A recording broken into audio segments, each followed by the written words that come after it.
hello, and welcome along. It is episode 36 of Beldania, the Waxing and the Waning. And today I have playing with me, Rico. Hey, I'm Rico, and I'm playing Torin Goldenbrand, the Gold Dragonborn Paladin. I have Jamal. I have Jamal. Hello, I'm playing Kiavo Goldenbrand. I have Josh. I am a wizard. I have Josh. Didn't do a Jamal check today, did I? Hi, I'm Josh, and I will be playing Birch, no last name given, who is a wood elf, Circle of the Shepherd Druid. Nailed it. I have Bruno. Hello, I'm playing Alessio McPherson, a human fighter, male, 9, battle master. Thanks, D&D Beyond. I have Joe. Good morning, or at least it's morning in my part of the world, but in that world that we're about to play that's on my screen over there, I play Hennick Littlefield, the halfling farmer and bard. And hopefully I have Jamal.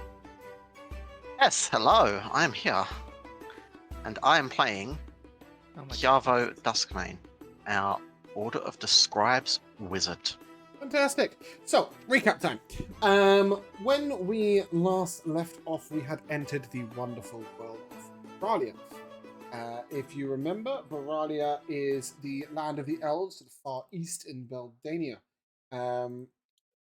We spent a little bit of time with racist elves, but mostly telling them your story. Alessio was put to sleep after he rather forcefully mentioned drow, which they didn't like. But we reconvened for a meal. The two that we were talking about, whose name I've promptly forgotten. I had them in my head about 12 seconds ago, but I'm sure someone will supply shortly. Salandria and Olimbra, I believe. Yeah, there we go. The couple were very anti-Elvish racism, and were saying that the Elvish world needed to take on outside, the opinions of those that aren't elves, which gave you an insight as to isolation, really. He also told you, or they also told you, that the problems that the elves were having were very different to those that you've experienced elsewhere. Elsewhere, you had experienced a sand bank, if you like, rising up, and earth, mountains moving, the land attacking the earth. But in quite a contrast, the land is not rising up at all in the Elven. Instead, it is dying, covered by a strange wax-like substance. It appears to be spreading. The druids have done their best to keep it at bay, but otherwise haven't really been able to work out anything about it. And it is that exact phenomenon that we were going to go and visit. The waxing, as is becoming, or the wax simply, is happening in Varalia, but over towards the east coast. Now, what might be slightly relevant about that is one particular member of the party had hoped to get to the at some point for dark resurrections and. So we are currently here, and the point of the waxing, where the pointer is. So seeing that, it's just there. Not quite at the coast, but there-ish. Right where that mushroom is. A little south of that, actually. South of that. That mushroom is quite relevant. We'll find out shortly. Nevertheless, you had been told by Olimbra that they were willing to facilitate transport. There is a teleportation circle not far from where you currently are, on the outskirts of Eriswavia, which will take you directly to the... I think that's roughly where we're going to pick back up, so I'll hand over to you guys. It is approximately 8:30 in the morning. You guys have had a chance to have a rest after the meal. Guided by Aaron Oliver. Let's stay. To the East Coast. I think I would have been up relatively early and probably taking care of the mounts that we came in on, and Just Any to other- clarify, your mount not included. Your elk. Oh, no, mount, yeah, but yeah. it's Mine's yes. gone back to his wife and kids, but all the other mounts. You would probably have seen Hennick there, checking in on Black Radish for sure. So. And Alessio checking it on Mercury. Oh God, big old sausage Well, party I mean, it's over fair here. to say that Yeah. when you say early, right, this is probably post an elven trance. So True. this may have been quite a long time before the. So actually, I think you'll Or both find company I was there first. Well, no, it's more likely that you left before Hennick and later Alessio arrived. Do I need to sleep again? Yeah, but obviously at some point you are going to have to convene. The suggestion from Salandra, if you are willing, is that you leave your mounts with them. Or after the wax, you would turn back to this point and be able to take your mounts onwards. You don't want to magically transport your mounts necessarily. So you may if you wish. Why not? What would be the consequences? There's just no use for them there. You're just going to have to find a place to tie them up. Obviously, they can't go too close to the waxes. They're heavy. Oh, true. And also, it's really not good for animals and plants. Well, and also animals have been running away from the wax. So Exactly. there's That's what I nothing mean. to Yeah, say it's very, that it's very bad. our mounts won't run away. Do we know whether someone is able to facilitate teleportation back to Airsuavia? It's assumed that if From- you can travel one way in the teleportation circle, you can travel the other way. The elves are more likely to transport you away from somewhere than they are to transport you to somewhere. Yeah. I mean, I imagine I can perhaps tell that Birch has been kind in taking care of the animals. Oh. I mean, if that's the case, I assume he's doing a good job and he's not slapping them around or something. I said, eat the apple. Oh, what happened to the camera? So Mercury, no! Discord was a little funky. In which case, I would probably just ask him, like, do you think your brethren here are going to do as good a job as you do taking care of our animals while we're away? Well, I doubt anyone can take care of animals quite like I can, but they will have the utmost of comfort here. All right, I suppose I don't mind then. Now, everybody, and he sort of goes over to the cart. It's kind of just like going through things, being like, "Is there anything we need in here?" I mean, I guess we don't need to take a whole hell of a lot of food with us, but It's assumed I that don't you'll be know, returning the same day you're leaving. yeah, Oh, Logic. It's It's just just a day maybe- trip. It's not a. maybe the shovel. Anybody want to carry this shovel? Yes, We're I'll gonna take be- the shovel, please. It might be digging up waxy plants for all I know. And to be fair, it wouldn't be wise to leave someone alone with our shovel, would it now? You know what happened last time? Perhaps, Henrik, we could bring some lunch or something. We don't know how long we'll be out there, and perhaps we'll get a little hungry. You don't know. All right, but you're hefting it. Fair enough. Speaking of lunch and such, morning preparations, they will hand you out a breakfast. This breakfast doesn't give you max HP because it's not so exciting, but it will give you it's a very hearty elven meal that they have designed that hopefully will give you a result. Give you advantage on any checks made against disease and poison. Any saves. Very nice. I'll make effort to take a vegetarian lunch with me. Is anybody else making any preparations for the day while the group is together?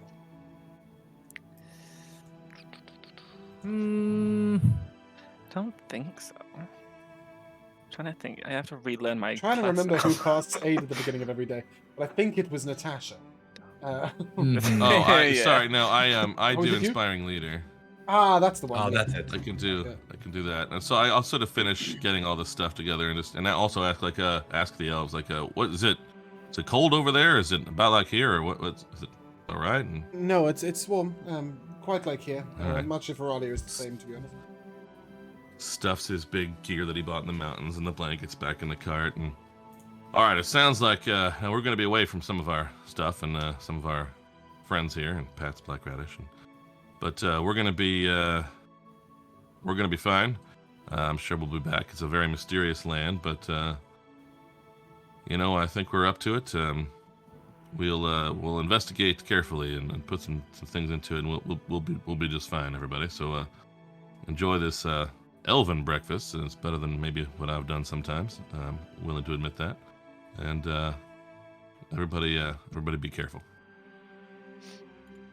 And thus, you have whatever that is. What are we at now here? It's 9 plus it's like a billion. charisma modifier, 14?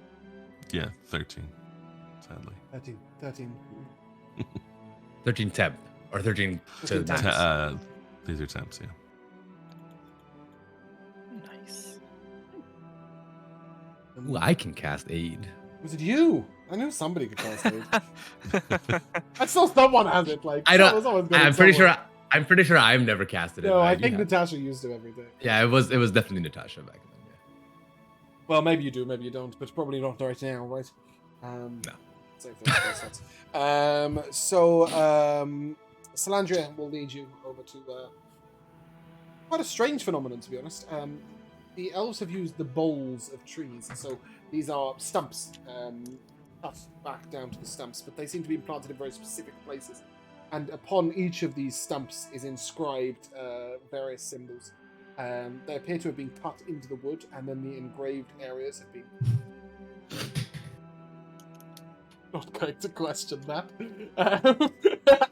I'm trying desperately not to pay attention to the fact that Rico's just... I have to blow my nose, man. Oh, okay. It's just, the way you came back with toilet roll specifically is just very I suspicious. know. I've just seen like- Rico use that for his nose before, so I was okay with it, but I have My wondered brain before, just going like, shattered on that moment. I think Renee right. would probably kill me Oh, if I just dear. ripped it too much from the office. Okay, good. Where was I? Yeah, so 3 stumps. these trees, very, very wide trees, you could lay down quite easily across them, probably 9 or 10 feet in diameter. And each of them has been chopped down to the very stump, and these stumps have been engraved into with symbols, and into the engravings has been poured coloured liquids, some sort that have set. So these engravings are sort of coloured glyphs that are cut. They're a perfect circle, and there are 9 of them around this circle. So it's quite a big circle. He's an elvish or he's magical symbols? They're magical symbols, but they do harken back to the ancient Elven. As you look at it, Schiavo, you realize that an entire city could be transported in this. There is enough space for perhaps 400 or 500 people at a time. You know, it is a huge teleportation circle. And do bear in mind that this is sort of the entranceway to Veralia, right? So you would assume that if the elves were ever to flee the land, this is where they would flee to, and if they were to arrive en masse, for example, if an army was to defend the borders, 500 at a time could come through this. That's why it's being designed so large and also so permanent. Salandria will suggest that you head on into the center of the circle. And you will see a very wizened elder elf with white hair bound back, who sort of nods his head deeply to Salandra. He doesn't speak to any of you, but Birch, you will know this is one of the law keepers. The law keepers are the elven sort of most esteemed wizards. It is he who mans this teleportation circle. After a short while, you notice the glyphs begin to glow with a colour of their own, and they cast a small light up. Yep, go on. Before I go into the circle, could I pull some pieces of my journal and imprint these glyphs into the pages? They're 10 foot in diameter. Could I draw the glyphs into the pages? Yes. Yes, if you want to make a copy of them, I mean, give me an Arcana check with disadvantage. I'm not sure that Alessio's magical symbol knowledge is going to be particularly good. So I think it's going to have to try and be quite accurate. I got a 2. You got a 2? As Alessio's doing this, Birch doesn't say anything, but he's raised one eyebrow. What this guy's doing. Yeah, and that's absolutely fine. Obviously, Alessio's taking interest in him as he goes around. And the Lawmaster notices this and sort of takes a moment before casting his spell. Chiavo, you will have seen these symbols on teleportation circles in the Mage's Guilds, but slightly different. The only difference being that there is a sort of elven elegance to the curve of these symbols, as I said, harkening back to the got a bird in your house? And I'm also guessing they're a hell of a lot bigger. Yes. It's my cat. One of the They 6 took cats. off like they had wings. Yeah, What he is wants going on to be with a people's bird. cameras today? Anyway. So yeah, these got the curve of this sort of elegant elvish symbols to them, but otherwise a very standard teleportation circle. As he begins to cast, they glow with a light which then cascades into a small pillar up into the air in various different colours. And then these colours begin to bend as they move towards each other and eventually enwrap, leaving you swirling in a dome of rainbow ring. There's a moment where the silence is frightening almost. There is a complete hush. You can't hear the birds. You can't even hear the sound of your own breath. Total silence. And then, almost suddenly, you find yourself looking out at a different sight. As you arrive, I'm not going to use any imagery for this. I'm not going to anything like that. I'm just going to describe, because there's no artwork. I tried very hard. You find yourself in a small area of forest, gigantic tree. And beyond that tree looks like a land kissed by the snow. It's silent. It's white. Perhaps a mile ahead of you, and perhaps half a mile west to east. Or north to south, actually. Left to right as you look at it. It's a huge area blanketed by this thick substance. To your left, as you arrive in the teleportation circle, you see a series of huts and tents. And indeed, in front of these huts and tents is one of these... we can hear you, whoever you are typing. Like a drum kit. As you look to your left, you see one of these white-haired doorkeepers begin to move over towards you. He bows his head deeply. Welcome.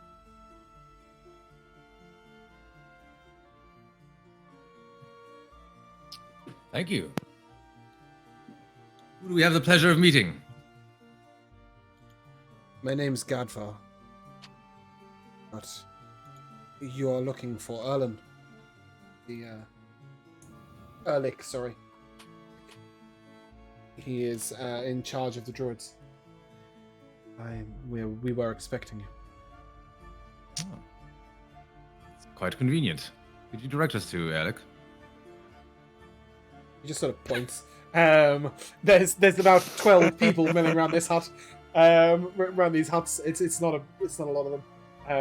And sure enough, elves all look fairly young, right? But this one looks positively youthful, with bright green eyes and light blonde hair. And he comes over and, oh, welcome. You must be Hennick. And he points down towards Hennick. And as a matter of fact, I am. You are Erlich, I hear? That's me. I understand you're somewhat of an expert on plants and animals, is that right? Or plants, at least. You're the animal well, guy, I right? think He just points towards Birch. you have us right, although I think expert is quite overstating things, but happy to take a look. Oh, please, I'm sure you're being modest. Beldania spoke very highly of you all. And then he said, well, perhaps you might walk with me a little way, and I'll explain some of the situation around here. Sort of what we do. Okay. And he walks you away from the village. No, I'm calling it a village. It's a very glorified village. It is a series of huts and tents. And as you walk away, he walks you to the edge of this white. It says, like Salandria, I believe that the opinions of those who are not our most valued and important. Appreciate you coming. I understand that the attitude of some of my brethren can be difficult. Well, here it is. He just sort of gestures towards the wax and says, we don't know. Just don't know. I would Nice. like to take an apple out of my pocket, and I'm gonna throw it into the wax. As it lands, it sinks a little bit into the wax, but it doesn't break the crust. But Yes. nothing happens to it. Yeah, sure. Right, I didn't even consider this that's what axe you were trying to. You know this wax that's killing every living thing. Right, so it's killing. Let's be a little more clear. Right, the wax is killing it by growing over it, therefore denying sunlight and air to the plants, and right. So it's not killing things that just sort of go on it. Yeah, I thought it was just going. this. No, Yeah, I thought it was just going. Yeah. So it's No. just spreading and suffocating then. It is, yes, spreading and suffocating. That is Right, exactly I see. so. Like, have you determined a central point of this phenomenon? You know where it originated? Is that what you mean? Yes, precisely. At first, we merely thought it a random point. But upon further inspection, although we haven't stepped on the wax for quite a while, using the ability to remain above the ground, we have noticed it appears to originate from a hole leading deep down into the ground. We think that once this hole might have been a waterfall leading to an underground cavern. There's no water there anymore. So it would The end seem of a that dead whatever stream. was. Still, it would seem that whatever was in that hole has now been unleashed. That is one take. Although it is worth mentioning that looking down into the hole, we didn't see any of the waxy substance. Interesting. It doesn't appear to Has have anyone grown up it. has anyone Interesting. ventured into the hole? No, it is far too small. Ah. So the water cascaded over, but it's sort of like a lip, if you like. It's probably only a foot. So if it's that, like in width. But it's quite in depth.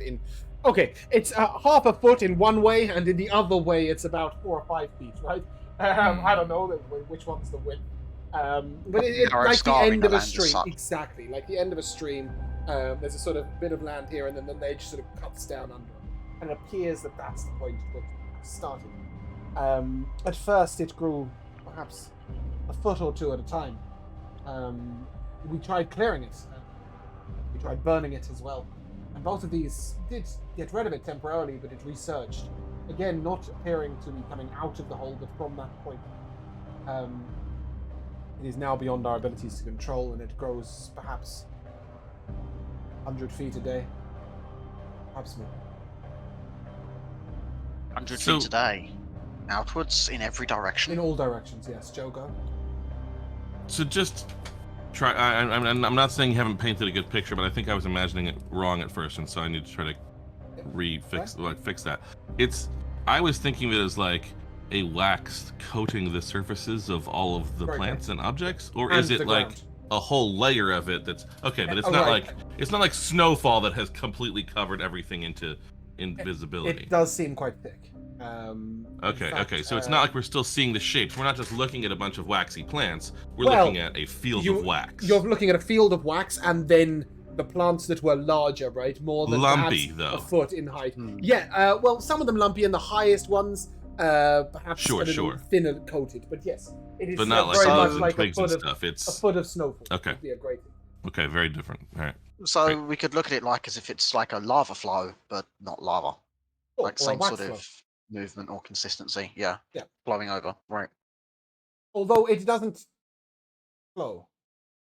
Yeah. He takes you to a certain point and he points.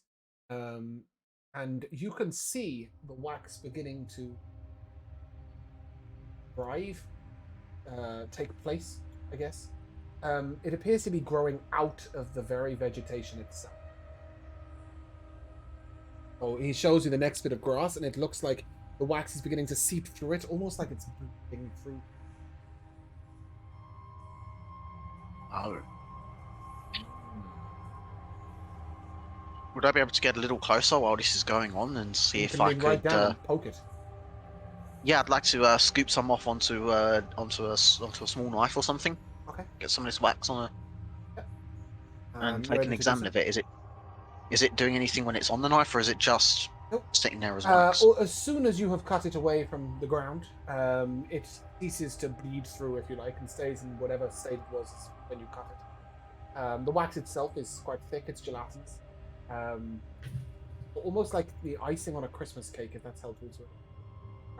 You know, it looks completely solid, but if you poke it, it begins to break a little, and then it appears to have no life of its own once you cut it away. Does it appear to be in any form magical, or is it just innate wax? How are you attempting to discern that? I would like to sort of feel if there's any kind of aura of magic coming off of this thing, and I would like to prod it with small amounts of various forms of magic. Just out of curiosity, are you casting Detect Magic, or just trying to discern if this particular bit of wax has an aura of magic? I could ritual cast Detect Magic on the field and on the wax Right, itself. so while separately. you're chatting away to yourself for 10 minutes, or are you going to speed that up? I'll speed it up. Yeah, Yes. okay, cool. It'll be a Utilizing your book. While you're casting the Detect Magic, the lawkeeper will, not the lawkeeper, sorry, Erlich will notice this and say, if you're detecting the sort of magic, you might want to turn away from the field at first. Good call.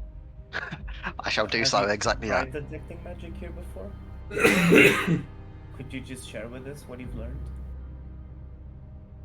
I can attempt to explain it, but let him witness it first.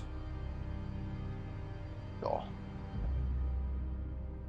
Okay, Uh, so when I've cast that, first so it'll be we'll on wait the for him. wax on the knife itself. So the away wax on from the knife field. itself gives nothing. But when you okay. turn to the field, slowly, he guides you to go very slowly, and you realize why, because you could have gone blind if you cast this staring straight at it. There is layer upon layer upon layer upon layer upon layer of magic. And it is pulsing. What you notice is that it's sort of going out in circular waves outwards from points, many, many, many points across the entire field. And these are waves of every magic type you've ever heard of, and some that you've never seen. Showing you necromantic magic, transmutation magic, enchantment magic, evocation, etc. in waves, constantly. All of the magic moving at once. Every color of the spectrum. I need somebody to witness this. But is that necessarily the wax, or is that just the you know? Well, it's not happening when he looks the other way. Right. At Okay. the normal ground. There is, that is very important actually, there is an element of natural elven magic to all of the land. That keeps it, growing and thriving the way it does. But your eyes would have adjusted to that very, very quickly. It is a very faint magic. You don't see that magic presence when you look at the wax. You see only this pulsing wave. It doesn't stop. Right. Once Kiavo has seen this, Erlich will begin to explain what he saw when he cast Detect. And he'll basically give you the description I've just given you. Sure. For the rest. Sorry, So- you were asking a question, Janelle. Yes. So, Erlich. I would assume there have been multiple attempts made to dispel this already, and none of this has worked. Well,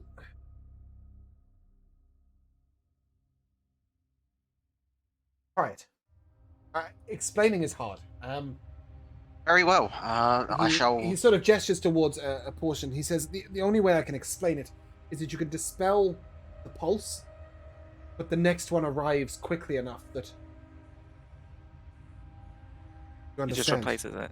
Yeah, so Right. what he's explaining is that if you dispel a circle, you'll dispel that pulse, and it'll go dark briefly, and then suddenly the pulse will start again, right? So maybe that you don't need means- to cast it. We Okay. can isolate parts of it, dispel them, and then just keep doing that until we completely dispel everything. We don't have the time.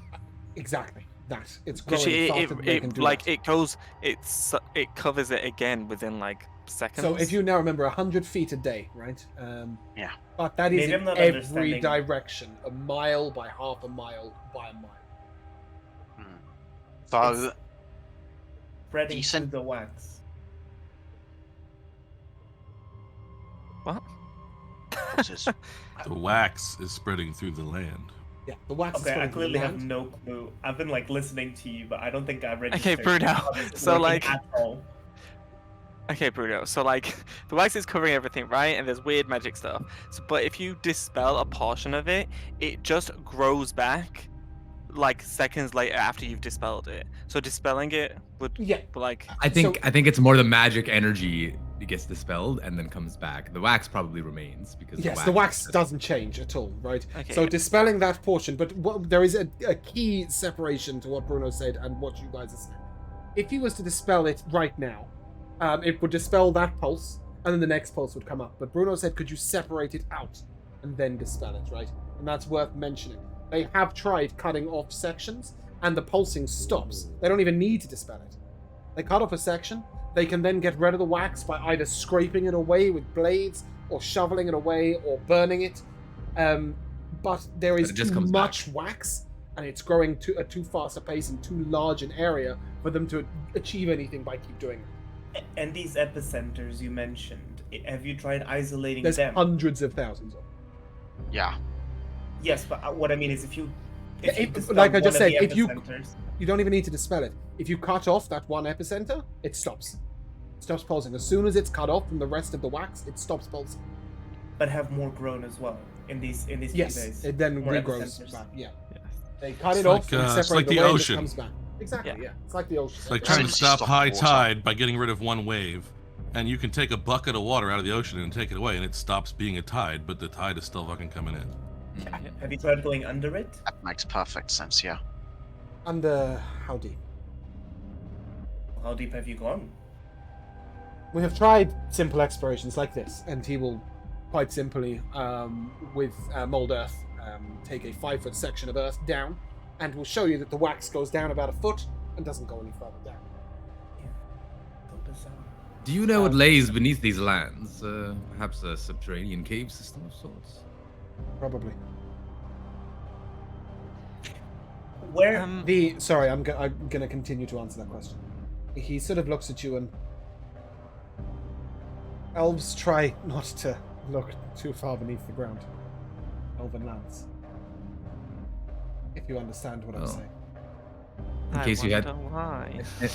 in case you hadn't noticed, we aren't elves.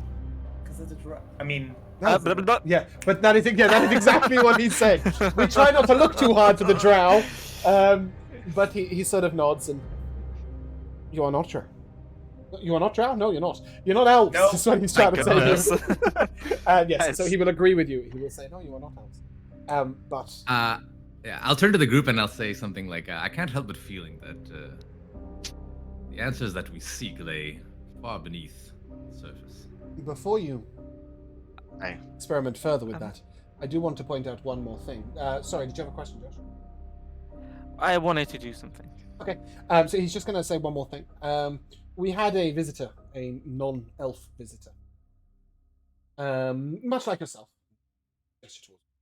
A human traveled from the Mage's Guild, came to visit. Yes. No. was he masked? No, he was Oh not my masked. He was just a wizard from the Mage's Guild. In fact, you have, I think, very briefly met him. Anyway, he just happens to be a member of the Mage's Guild who's interested in nature. And there is something that is of interest. And with that, he sort of leans over and he takes a small portion of the wax directly from the wax area, with a sort of like fraction, or I guess is the way. And he gestures towards any of you that are not Birch. Just touch it. I promise you, it won't come to any harm. Immediately do so. Yeah, me too. As each of you touch it, it shies away from you. It sort of The wax? dissipates at your touch a little bit. Yeah, just a little bit, but not sort of like it's not fast enough that you could put your hand at the edge and touch it, got it away and separate the Red So Sea. what happens? It shies just a Because- tiny bit from your touch, as if it doesn't like it. And then Curious. the more you sort of push on it, the more it dissipates. He will then hold it out to Birch. I don't Yes, like you where do the this is same. going. And I will. And he says, you won't come to any harm. I didn't say that out loud. Sorry. Okay, no, but I he didn't will say I tell don't you. like them. He will tell you. It doesn't. You won't come Yeah. to any harm. I trust him. And as you touch it, it sort of grips. It moves to you. I thought this is where this is Yeah. going. We So- love a genocide. Well, it's. Is it a genocide or is it a good thing? What he's saying is that the wax appears to like the touch of the elves and those. He will say it does seem to extend to others born to these lands. I'll look to the field behind me and say, yeah, it looks like a great thing. Well, Curious idea. Anyway, yes. Go on, Kevin. I would like to take out my spellbook and push it towards the wax and see what happens to the spellbook. Please say it steals the spell book. Yeah.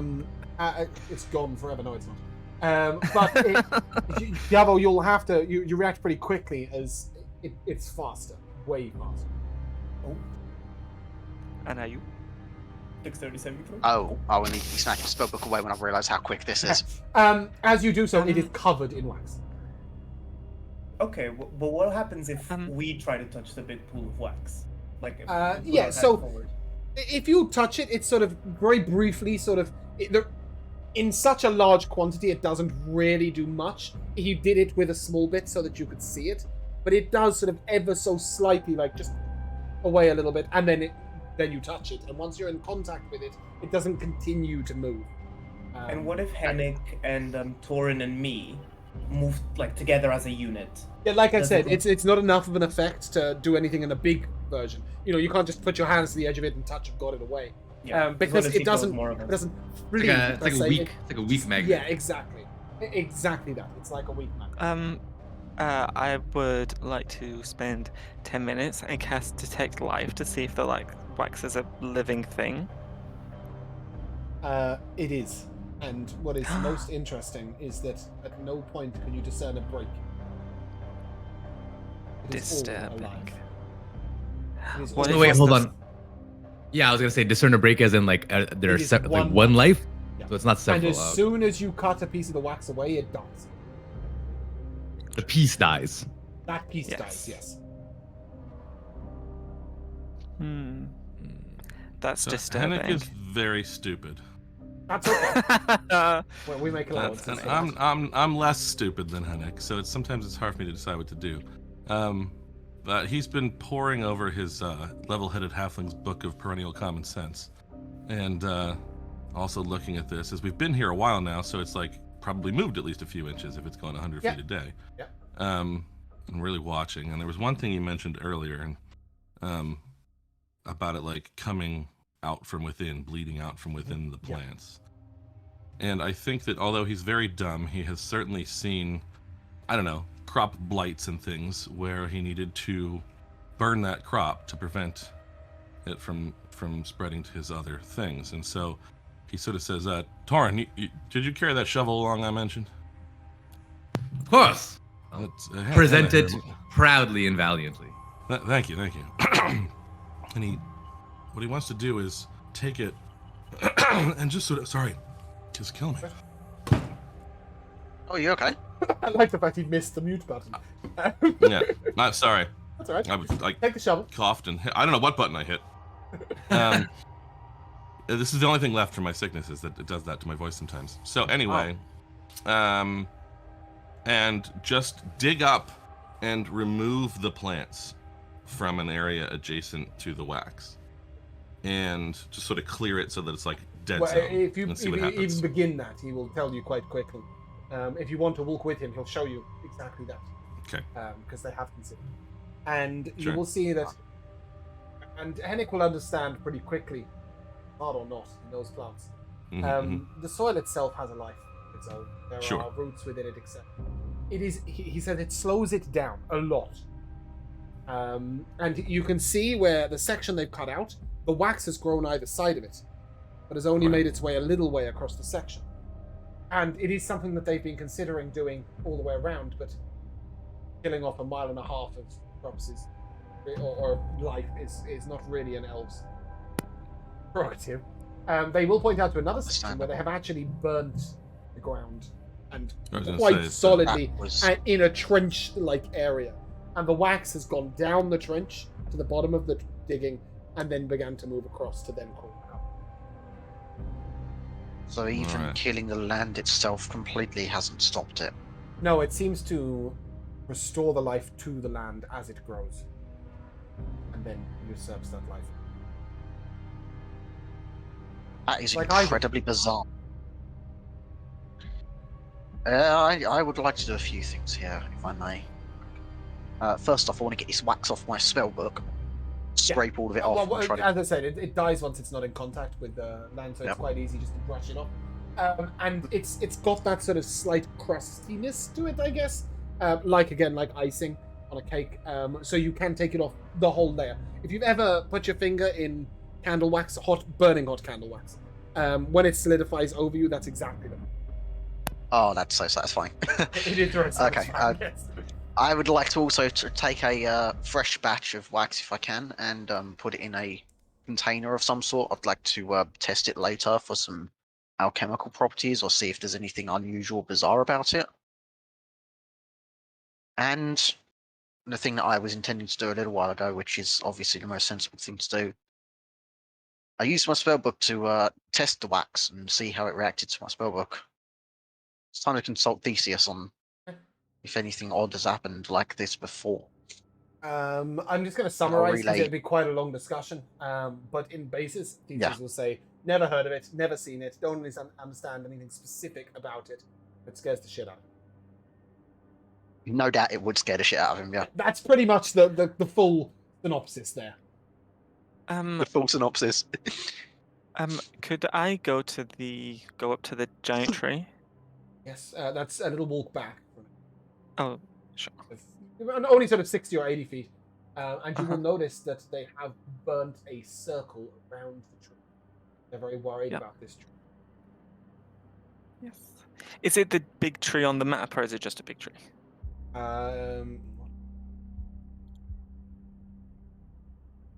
That big tree. No, we're over here. Oh, okay. Sorry. Well, no, I mean, we hadn't teleported yet, so. Okay. No, that's fine. No, Um, it's I'm sorry, I thought the and circle was useful. that's the world tree. There are Right. 3 of them. Each one near one of the cities. Yep. Those are sort of, and you would know this is birch. Those are sort of 800 or 900 feet in height. Yeah. They can tip the clouds, hence the clouds around them. This tree is perhaps 100 feet. Yeah, that's fine. I'll still go up to the Yeah, tree. that's fine. And I'll put one hand. Well, I've only got one spare hand. I'll put my spare hand on it and rest my staff against it, and I'll use 3 charges of my Staff of the Woodlands to speak with plants. Okay. You want to speak with the tree? I would like to speak to the tree. The voice that responds is a sort of long, grumbling, ancient call. Yes. Well, do you know what happened here? Where this wax has come from? I mean, I know we know where it's come from, but you know what I mean. Your people consulted with me on that only moments ago. That's fine. I would like to talk to you myself. Very well. I know not what goes on, though I feel it in my roots. A blight. And has it come from beneath the ground? I don't know anything beyond my roots. How Oh. far do your roots go? I do not know your measurements, but the extent of them does reach beyond beginning of what you are calling the wax. So basically, he's telling you that his roots do go all the way under the wax. And where they touch the wax, he can feel the wax being present, but it isn't killing his root. They're too far beneath the ground, you might assume. Yeah. I was more wondering if he could, I don't know how far his roots go, but if they went, all the way to where the wax first came out, if he could pinpoint. No, they don't. He could... His roots do Seem- not okay. extend half a mile. Right. Time to Because go to they one of the go quite a world long trees way and ask down. them. They go down as much as they do out. Sure. I guess that's all I wanted to know. Okay. I guess. Yeah, I mean, I'll thank him. he will thank Her. you too. Them. They. Him. Sorry, him. This Yes. particular one is male. If you spend a little more time in community, he will be able to tell you that life around his head from the wax. Not only the small animals, the worms, and earth-delving creatures, but also the smaller of plants died around. Those that grow beneath the ground. Those that grow above the ground. He no longer feels their roots. He also expresses difficult because the age and the ancientness of this society or worry is not really. Well, that's okay. Take that. simple. You're in a safe space. I mean, not It's- literally, but it's- physically, his, but his emotions are not so simple as he's feeling anxious and worried. But you do Sure. sense a sort of a desire Dread? for preservation, I guess, sure. for his life, right? Yeah. And for the growing of the tree. Mostly, in a weird way, he's worried that his seeds might therefore not. Is there any way that we could? I don't know if take you is the right word because I don't mean physically. No, but he will be able to let you know that some elves have taken some seeds, which comforts him. Sure. Well, I can take some more if you want. He would appreciate that.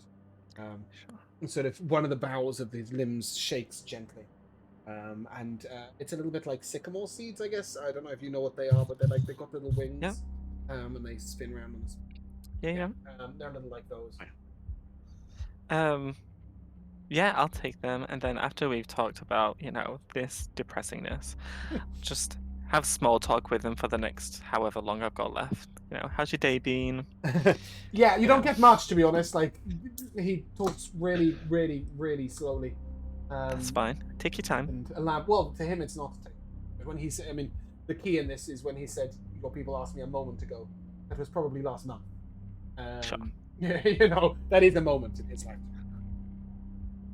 Yeah. So with Theseus and the tree consulted, Hennick, obviously you've now been shown what would happen if you did the digging.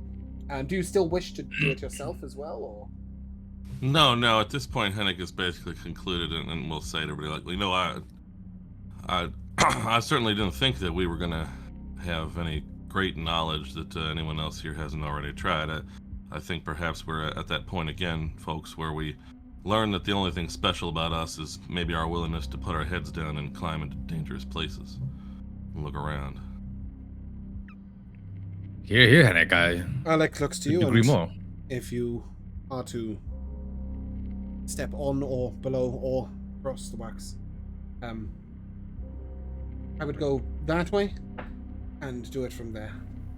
My people are possessive even of that which is killing their land. Erdleg. Yes. And I'll speak in Elvish. If we do require to go into, where? The Underdark. Yes. Yes, well, if we do require to go into the Underdark, is that where we should go? What? If you're required to go there, should you go there? Is that what you've asked? No. Is that the direction? Oh. He Oh, will to say to you, enter. he knows not where the entrances and exits to the Underdark are, merely that the Underdark is beneath the ground. Okay. And just out of curiosity, have you ever spotted any drow nearby? They are Using as any entrances? they any are caves? as apt and proficient at staying out of sight of the elves as the elves are at staying outside of them. Okay. They're not the worst neighbours, if we are being truthful. Alright. Well, thanks for the honesty. It's very appreciated, especially around here. Yes, my people can be dense sometimes. Not speaking of a matter doesn't prevent it from existing. Well, not everyone, obviously. You seem keen on fixing things. We are few. Those of us who believe that way. Well, alright. It was nice to meet you. We got some work to do. I got some, Do you know who require to meet? anything? Do you have any health potions? We have an alchemist back at the huts. We could provide a little bit of help. I'll see That what I would can be scrounge nice. for you. I'll return shortly. Oh, cool. Any potions, really. I mean, I'll drink anything. I'm an all potion kind of guy. Yeah, so he'll wander off and come back a little while I'll just later. meekly wave and say, "We've got an alchemist here, you know." Yeah, but you know When is the last time he's given me a potion? Give potions all the time, my friend. It's I've true, got he even does. more for you if you want some He more. does like It's Yes, every I day. would like some more. Please, Tiago, But give me he's more not of your standing potions. at an alchemy station right now, which the other That's true. alchemist is. No, that's true. I'll tell you what. I can hand over 2 of my potions to Alessio here. One of my greaters and my superior healing potion, both. Yep. He will come back with 2 blue mountain flower potions. Lovely. 3 potions of greater healing. A single mana potion. Wow, a that's potion a lot of water potions just breathing. for me. No, they're not Potion of just water for you. breathing. Potion of water breathing. He tells you, he sort of shrugs, and there was once water traveling down. You never know. I'm sorry we don't have any more. Thank you, Alec. This is it's very generous. I'm hoping you'll find answers where my people have not. So, I hope the same. what is the blue mountain potion? Useless to you. That's what it Okay. is. And so is the What mana is it, like? stone. It restores a first level spell slot. Lovely. Actually, it is useful to me because I do have cure wounds. But it's not. It's not But I cast with don't a want spell it slot. anyways. It's not cast either with a way. spell slot, Alessi. And then, yeah, okay. It- And then it's 3 greater healing potions. Hmm. Okay, who wants them? Because Gavin just gave me 2, so. You can just. He's already given us some in the past, so I have some marked there. I have some potions. I'll take one of those blue mountain potions. Yeah, though. That's yeah. for That's a smite potion. sure. Exactly. That is a smite I potion. figured this Might would. if I thought ever you'd saw take one. both, to be honest. But I suppose it I could also mean- be seen as a shield potion. Yeah, Yeah, pretty useful. So, by the way, who will out of take- interest, for those of you who do alchemy, Yavo, the Blue Mountain Flower is indigenous to the Veralian lands. So this is a potion that can only be made in Veralia, or at least with Veralian ingredients. The Blue Mountain Flowers don't last too long after they have been picked. So if you express an interest in this, he will tell you that they grow on the Great Mountain. Funnily enough, imagine that. Yeah. There is only one mountain in Veralia, so it's pretty easy to narrow down where the Blue Mountain Flowers grow. Quite. But yes, Very visible, Thanks even for the from here. ping, guys. Real difficult to see that. until That's you the ping. one right there. Oh my god. Right here. I love the fact that stream have no idea what's going on. I thought it was a hill. Yes. Anyway, that's the potions, and he sort of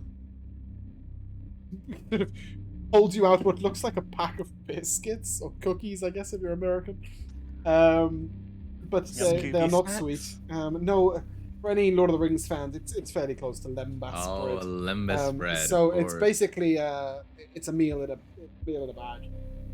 You know, when they eat that in Lord of the Rings, it never looks nice. No, I don't think it's Proper, like supposed to. bite It's into not very it. nice. And chew it. They're like, Yeah, literally. It's not very nice. Even this version is not very nice, but it is very filling, and that's the important thing. Just in case you fall underground and it takes you 6 months to get back, maybe that'll help. Fingers crossed. Well, what's the plan? Alec To will go to the Underdark, right? sort of nod to you and then walk away. Well, you have no knowledge that there is an Underdark beneath this. yeah, that's what I'm saying. We don't even know if there's Know anything nothing underneath about yet. that. Yeah. So, who's taking this mana potion then? Oh, you. You. Carry on. I was going to offer. No, I've given it to just you. want you to, Carry on. maybe. No. Just keep it. Keep Sure. because otherwise we won't get past it. Right, what are you doing, guys? Well, never mind.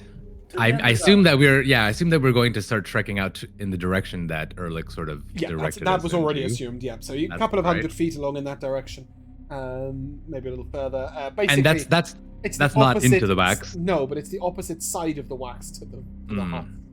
Right. Shit. So as of yet, we have not stepped onto the wax. But surely nothing would happen if we did. Surely I'm the only person that would be at risk. I'm pretty light. I'll give it a try. Uh, Hop up on. weird question. Are you wearing shoes? We went back and forth on whether I had to wear shoes. You can't may remember wear now. shoes if you wish. Was the answer.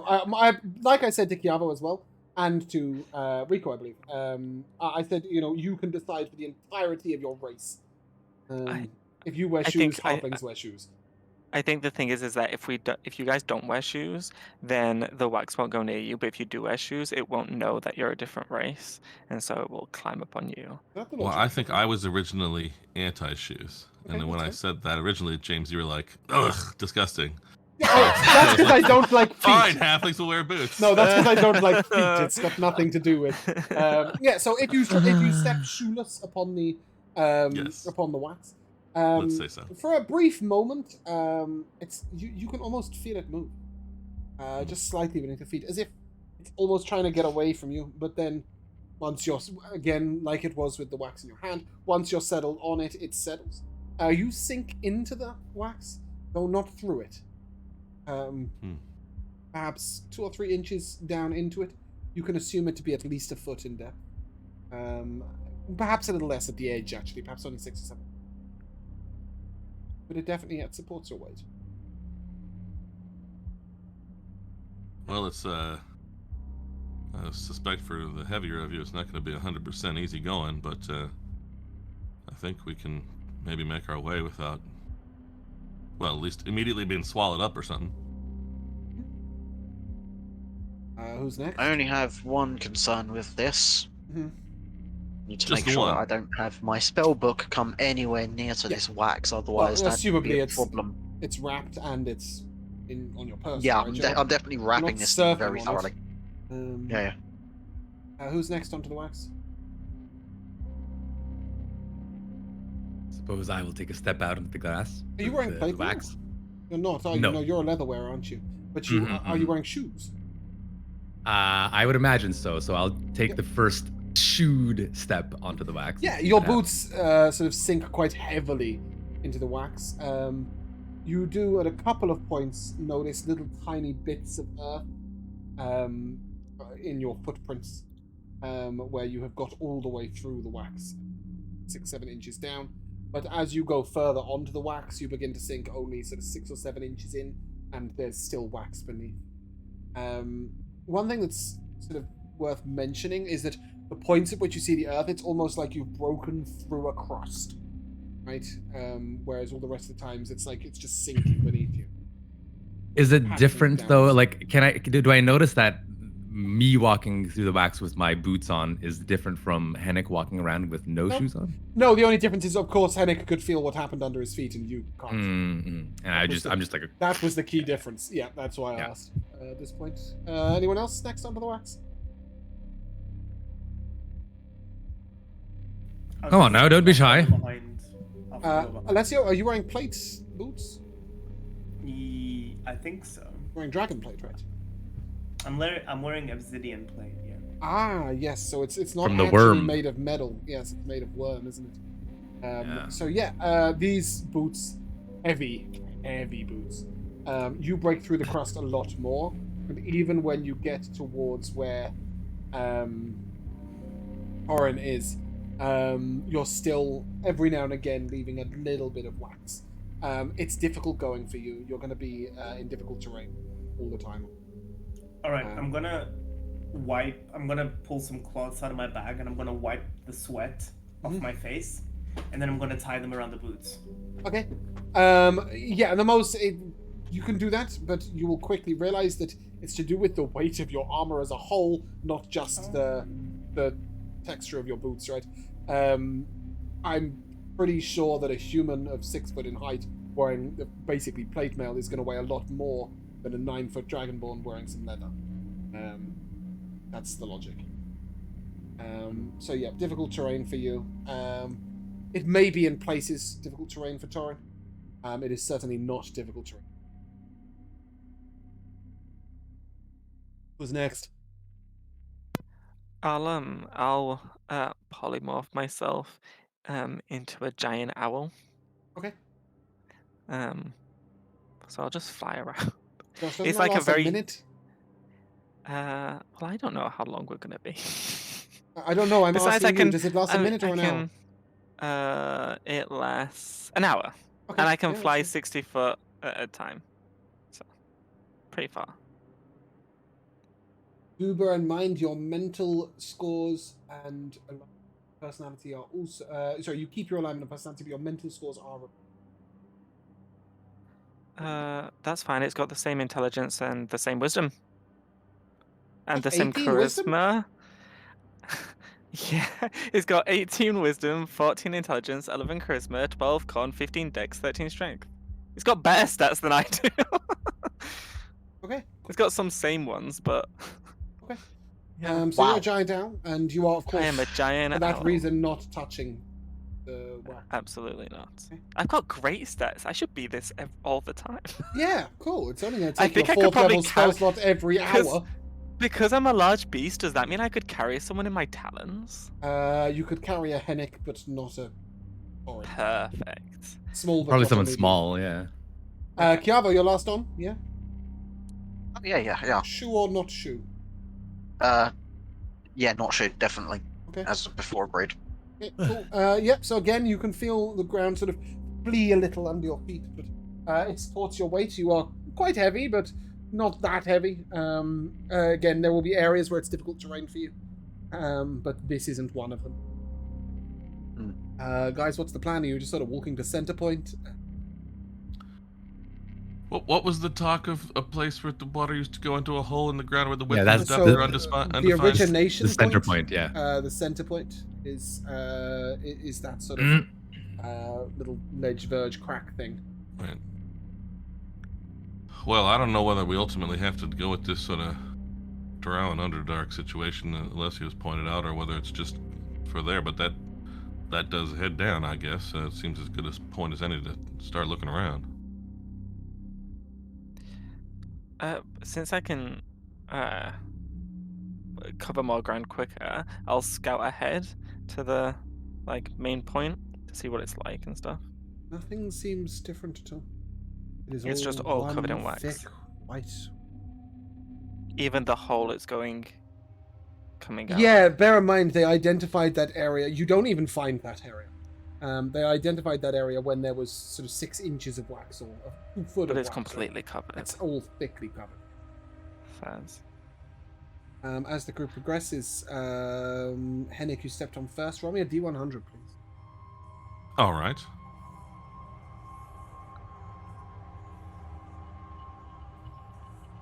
$44. Nice. Yeah, you continue out onto the wax. It's not easy going, but it's not that difficult either. You see no signs of life, and it won't take long before you sort of hear an almost eerie silence. You got used to how loud the wildlife and nature of Varalia is. There's no nature or wildlife above this wax even. Where the main point is are there any trees or anything? Main point? What do you mean by main point? Like where the stuff came out of? Can't identify where that spot is. You can make a guess Okay. as to where the center is. Are there any trees around? You do notice 3 lying down logs. Okay, so there's nowhere for me to Large perch. Okay, I guess I'll just stay Um, flying. These large logs. As yet, Torin, you've only seen them vaguely in the distance, but yes. Oh, okay. He's So they flown were out ahead close. and flown back, right? And he can see from a higher height. But you can see a log fallen in the distance. It was sort of 10 or 12 foot in diameter. So it's almost 4 or 5 foot in height, right? This fallen log.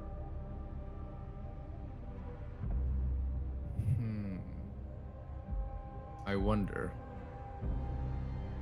Could we trek towards the logs? Yeah, I mean one of them. Yeah. Yeah, and so when we get to one, I kind of want to scrape as much wax from maybe like the face of it as I can. Okay. And I will use my fire breath to attempt to light it on fire. Well, before you do, let's see what it looks like under the wax. Oh, yeah, So yeah. you scrape the wax away, and the tree is black, burnt out, dried out, like a husk, dead as dead gets, as if it's been dead for centuries.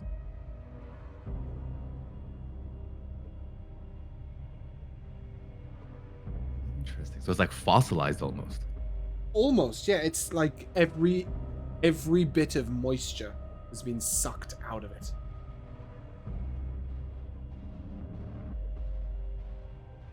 So what happens if we give it water? Which one are we going for? We're going for water or fire? 2 suggestions. Which would you like to try first? Yeah, I think we can maybe, because fire is pretty permanent, right? Maybe we could try the water Definitely. first, and then try the fire. So I'll grab a little bit of my water. powder. Alessio, hold. I have. Don't waste your drinking water. I've got this decanter here. Can't I have a remember decanter of water. endless water. So. Yeah. Are you gonna pour like a splash or like keep pouring? What is its modes again? Well, I tell you what, we'll start with splash. When Sure, you yeah, splash yeah. a little bit of water on it, you don't really notice all that much happening. Yeah, I've got a gallon, so I'll try the gallon. And then I can try the As 5 you gallons. keep going, the wax begins to reform after being scraped away. Reform. You're feeding it. Just like the waterfall did. No, it's feeding off of the tree, so we're giving the tree life, right? How long does Detect Life last? Whoever cast that? It was me. Oh well, you're concentrating anyway, so it's irrelevant. And It's a it only concentration spell. lasted 10 minutes. Okay, but it's a Yeah. concentration spell, so it's relevant. Yeah. Well, maybe the water's just as alive as the dead land was. I don't know. And it didn't like the water, or it likes the water as much as the definitely dirt. likes the water. Just like the The wax. waterfall. The wax likes the water. It seems that way, yes. So Oh, there's another now that option. gives me a Sorry. thought. Sorry, what was that? Kiavo, go. He said that he was gesturing towards the other option, but I'm going to come to Jamal first. So, if the wax likes the water, and the source that we were told of was supplied by water, Well, the elf said it appeared to be a dried up waterfall. Make of that what you will. maybe it's being supplied by an underground aquifer or something. Maybe this could also be contributing to it. So thoughts. Definitely worth looking underground to see when we find the point, if we do, see what the hell is going on. Sorry, Josh is eating a chocolate game controller. Very distracting. It's kind of cool though. That is so cool. What the hell? I bought it for him for Christmas, and I just noticed. I was like, Nice. "Why is he playing a game?" And I was like, "Oh wait, he's eating a game." Sure. You can never go left again. No. Right. Yes. Sorry, Jamal. You were asking if it was a waterfall. We should keep an eye out for water underground when we get down there and see if that's supplying and feeding this So thing. you guys keep mentioning getting down there, but you're not If we do. digging, right? So yeah, so that was my next point. I wanted to try to set fire to this large log in hopes that the log would catch fire and then burn the surrounding wax like around it. You know what I mean? Like if I dropped a flaming stick in a pile of wax, I assume it would melt the wax. Okay. So right now, what are you gonna do? Just set fire to this bit of tree? I'll re-scrape that bit of tree that had the wax that came back over it after pouring water on it, and I'll just like into like this The fossilized effect tree. is instant. The entire 10-foot high, 60-foot long log burns to a crisp in about 30 seconds. The wax that was on it collapses down to the ground, obviously, because there's no longer a tree to hold on to. The wood was so dried out, it went up. It just like was like, yeah. Like a flash fire. Like a flash, yeah, okay. What is worth mentioning is the wax doesn't seem to be the sort of wax that melts as such. In fact, it burns. Badly. It's not a very flammable substance, but it does burn. You'll notice that bits of it are singed. You'll notice that it hasn't died, though, the whole area of it hasn't died. The elves did mention they tried burning it away. But yeah, it hasn't just melted a huge gap. The entire log is gone. Ashes. We've got 2 more to experiment with. That is true. Well, a couple, ish. The bird didn't fly the entire mile by Yeah. half mile area, Well, I don't know what good it will do, but if there's any life left in the tree or any plant at all around here, I can try to make it grow a little bit harder. But I just don't know necessarily what that will do. We can try it. I mean, I might like to try it from I don't know, hanging in the air of from our owl friend here, something far away from everybody, because it's quite a radius. But I suspect it won't do too much. Well, Henrik, if everything here is dead, perhaps we can plant something new of our own. That's poetic. What if we try planting something that isn't from Varalia? That's interesting. It's all on the Planting card. in what? Because the elf did specifically say that only things that are grown or from Varalia are affected by this. Born to the land, he described it as. Yeah. So if we take a seed that wasn't from the land. Just a quick one though. Planting in what? Right? There's no soil where you're standing. It's wax. I imagine we'd like a little A hole. holy hole or something. I don't know. This is what he wants us to do.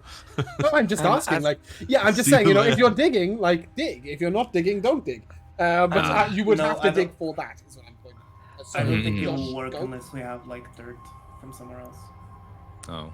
Josh, go. You gonna say something? As McPherson says that, you guys just hear a very loud, angry Hoot, hoot. squawk Hoot, hoot. from the giant owl at that suggestion. The suggestion that it should be They planted should with plant soil something from another from land. Another Yeah. land.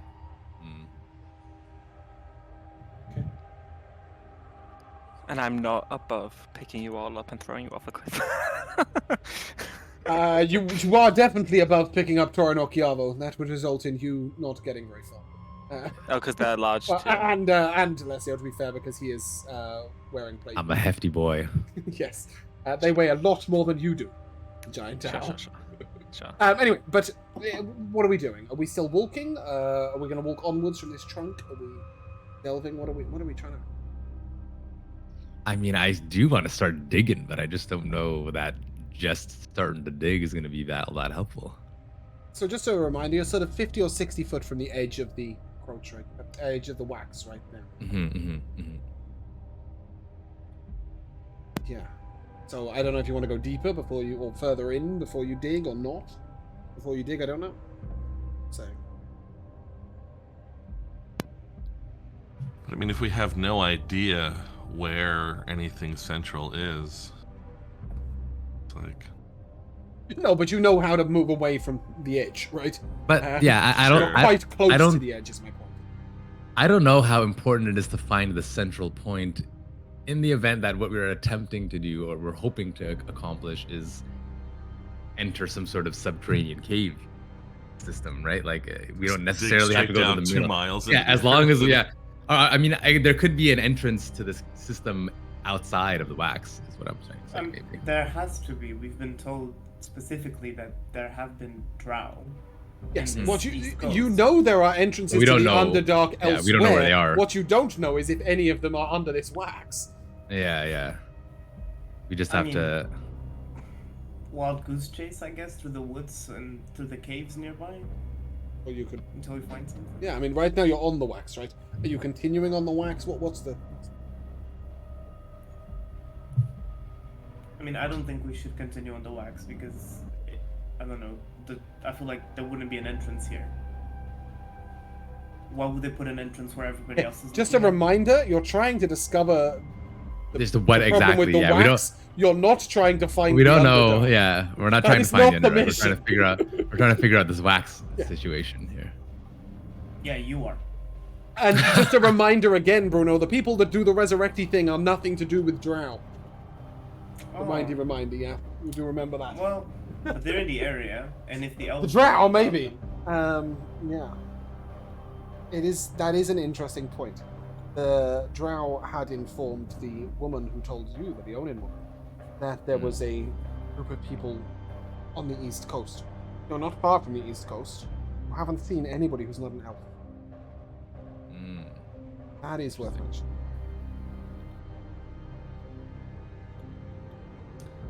Well, let's track a little further into this wax. I think. Why not? After a while, we'll take another D100 from him. All right. 85. Hey. Yeah. Torren, you stumble as your foot breaks through the wax. To a little gap below. A little crevice. It looks like it might once have been just a slight bit of a ditch or something. And revealed to you is the state of the earth. I don't know if you guys have ever seen a wormery. Like, I have another name, but where you have earth in a glass tub, right? Mm-hmm. And it's Terrarium often, of some form? Yeah, exactly, right? A terrarium is the same word. That's the, Mm-hmm. And often you get quite moist earth, and then after a while, if the earth dries out, the holes in the earth become more apparent. Yes. Well, that's what this looks like. It looks like the driest soil you've ever seen.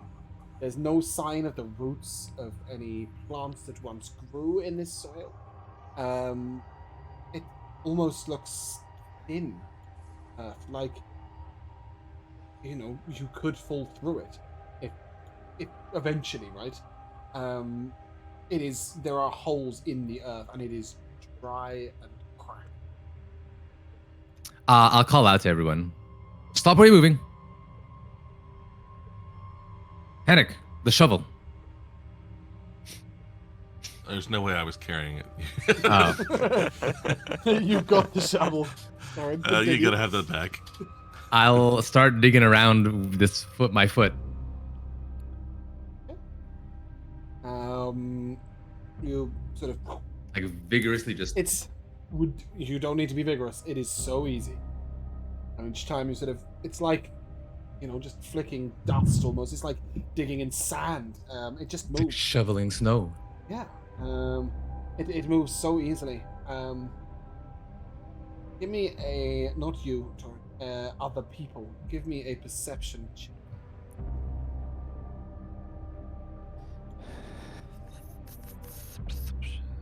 The other than Torren. The owl with advantage actually because you're up in the air, right? You muted yourself to speak.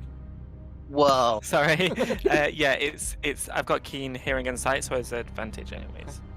Can I have your roll? Yeah, sorry. 25 for me. Yeah, I got the. Ooh. I got Add 25 a and the 1 3, to which whatever is I fine. roll. So that's a 26. 26. Okay.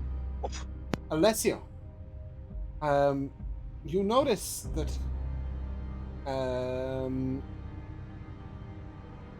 Explain this. You notice the ground around you is rising.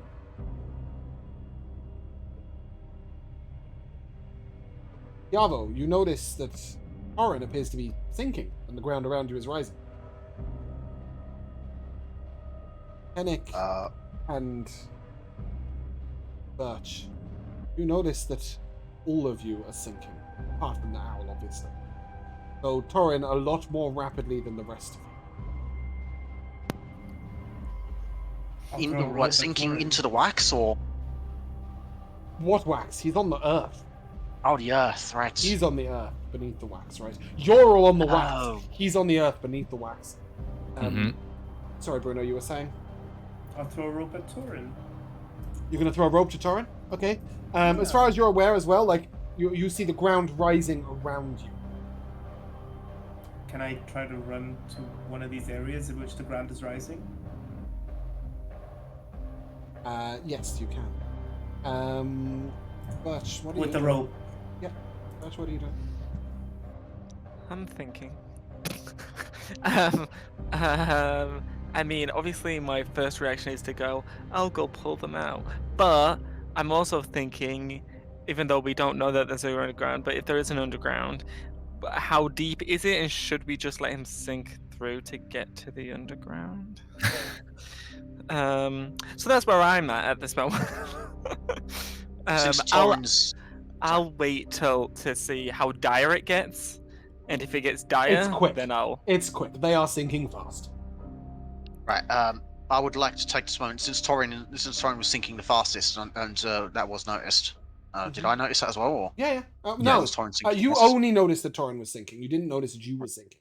Okay. Yeah, since I noticed Torin was sinking, my immediate reaction would be to call out to Torin and warn him and haste immediately, Gonna haste so he Torin. can move.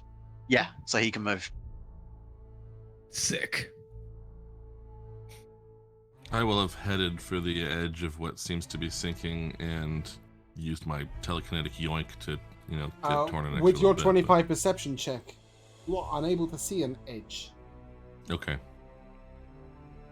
You don't know how far it extends, but certainly it's a way, right?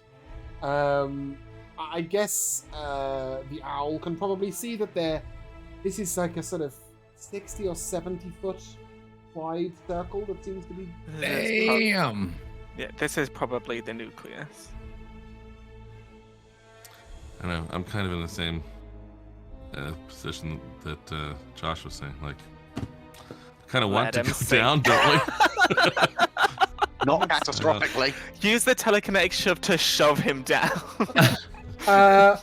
Alessio, give me an athletics check as you attempt to run what is effectively uphill at this point through the difficult terrain with your rope.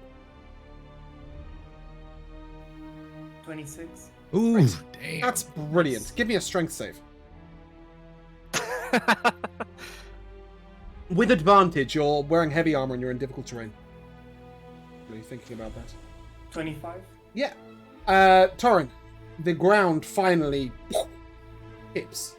One side of it, your left foot, is suddenly gone down as the entire circle has tipped like this. Out of pure blind luck, or Hennick rolling over an 80, whichever way you want to look at it, Alessio has ran in the right direction up the hill before the land cracked that way, right? Mhm. Chiavo and Hennick, I need a dex save, please, as you attempt to keep your footing. Hennick, Maybe you may this make is yours how- with advantage. Maybe this is how the drow, one of the ways the drow get about. It's one of these flippy tables. You never know. No, it's like part of the crust has fallen into an area. Yep, Hennick, you keep your footing quite well. Chiavo, you don't. And you begin to slide down towards Torin. Torin, you see it. Go on. I would like to ride the lightning over to where Alessio is. Cool. A thick crackle of lightning as you transform into a lightning bolt and zip straight past Alessio, driving behind him. Alessio, you sort of feel the rope go completely taut. And Torin, you are being held by Alessio as you stare down at what appears to be a pit. It doesn't go that deep, perhaps 30 feet. Okay. So it's not like 100 feet or something. I will. What do I see in the pit? Is it too dark to see anything? There's earth. Yeah, dried out earth. Alessio, is that you up there? Who else would it be, Torin? Hennick, Fair sorry, enough. just while you're having this, can I assume, Hennick, that you are walking up the hill towards us? Yeah, sure. Yeah. Okay. Cool. I'll give him a hand if he needs it, and I'll put my spear down to give me a bit more stability. How much slack is there on the rope? I don't even know. Like, I just want him to get to lower me slowly. There's Okay. an extra 50 10 foot of feet. rope. Yeah. You Could currently you, about, because I think it's fair to say there's some rope in front of Torin as well, perhaps 5 or 6 feet. Yeah. So I think Torin would like to take this rope near him, tie it around his waist Okay. in a secure knot, and ask Alessio to just slowly Reel him lower out. him. Yeah. Yeah. Okay. No, lower him. Well, yeah, that's what I mean. Like he's reeling you out because you're walking. You're not going Oh, down. reeling you're me going, out. Correct. You're going correct, down like correct. this way, right? At a slope. Yeah, correct. You correct. can do that, but Torin, you realize that with your athletic ability, you can Just walk jump. down this hill. Oh. It's a sort of 45, 50 degree angle, but you can just Oh, I walk can handle down, that. right? And at the bottom of which you see a sort of circular pit into which this one end of this wax has fallen. There is no wax down here, although obviously the wax is full. But you can see that there was no wax. Mm-hmm. Still extremely dry. Give me a survival check. Ooh. 24. Yeah, you've seen this before. It's like a cave-in.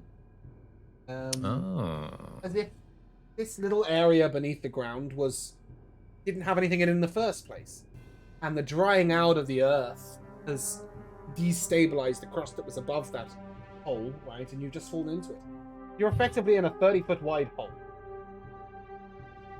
And nothing around. No, there's no passageway elsewhere. There's nothing else. It's just 30-foot wide hole. 30-foot wide, 30-foot deep. Circular-ish. Who's standing at the top? Anybody who wants to give me a insight check? If you are proficient in nature, you may make it an advantage. Look at that headache. I don't know. Is nature proficient? I would assume so. Yes, actually, I am. And it's a wisdom check whilst proficient in intelligence. Oh, But in well, and my nature, insight, so he's- you keep Oh, boosting then. my insight Go crazily. on. It's a plus 14, so let's see what happens. That's not a small number. Jeez. I'll probably roll 2 ones. I rolled a 1 and an 11. 25. Okay. Keep going. Is it me? I don't know. Well, you seem insightful. Yes. So, Panic Merchant Cowboy, you all get slightly different things from you. Panic, you that maybe this area was filled with something. Perhaps it was like a pool of water or whatever. Maybe an underground lake that wasn't that. Diavo, you notice that the edges of this just little tendrils of stream, implying that perhaps the water had flowed. But you would reckon right out the waterfall at the end of it, but this was like maybe a pool or a lake underneath. You seem to be somewhere within the water network of that. And it's worth saying, Torin, you can walk up and down this crust now that you've balanced, right? It's just, yeah, it's just difficult to go up and down. Well, come on down. Have a look. Yeah, you can all walk down. You can all walk back up. It's a hole. Seems to be just a hole.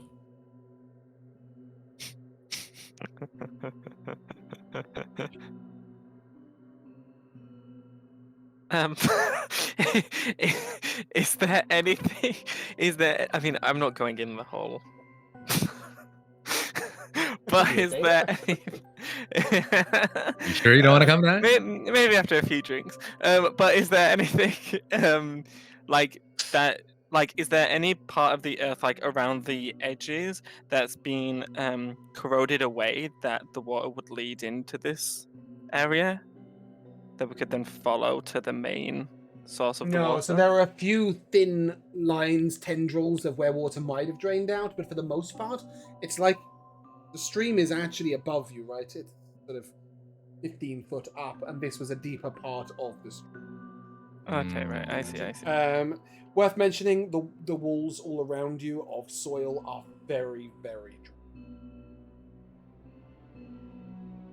Dry, you say? Very dry. I mean, I could also always keep digging. Dry soil is pretty easy to move around. You want to dig into the ground, or do you want to dig into the walls? A question indeed.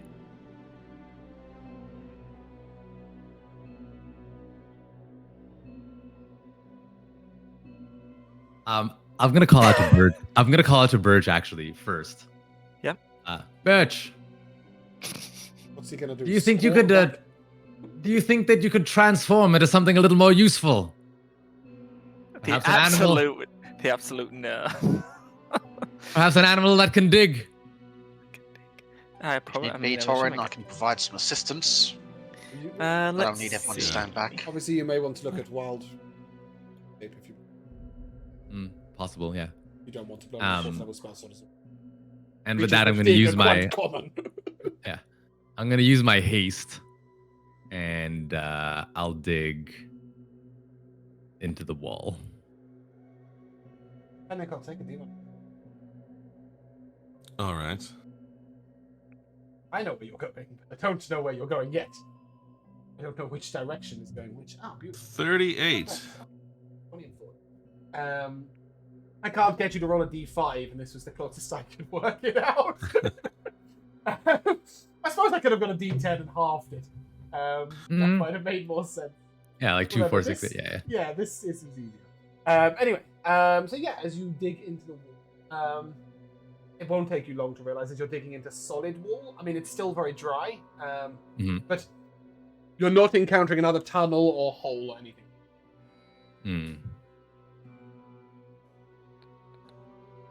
Well, I guess if there's going? I mean, it's space. Even though it's dry earth, right? Partly because it's dry earth, the earth above starts. Yeah, I don't want it to like cave in Okay. and kill us. So well then perhaps we should try down then instead in the main area in the And as you depression. start to dig down, we'll take a short break. So, welcome back to the second half of Beldania. You thought we were going to pick up with the digging, and you're right. And we are going to pick up with the digging. We are in a hole and we are digging.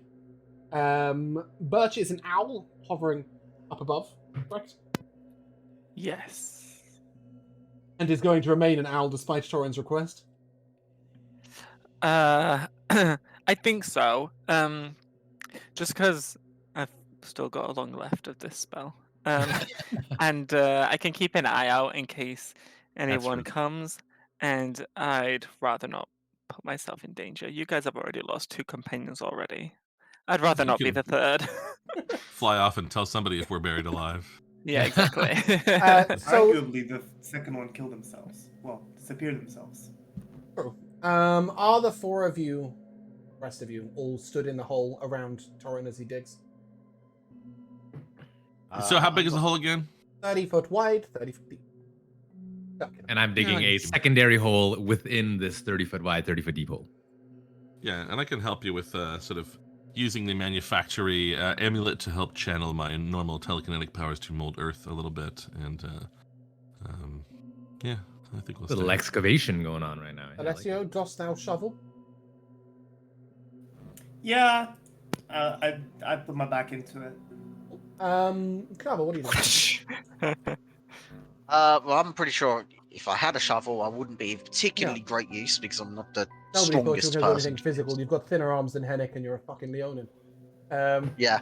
Well, if people will take the time to get clear, I can blast out a entire cube when people want it. So How big a cube? 20-foot cube. Is that possible?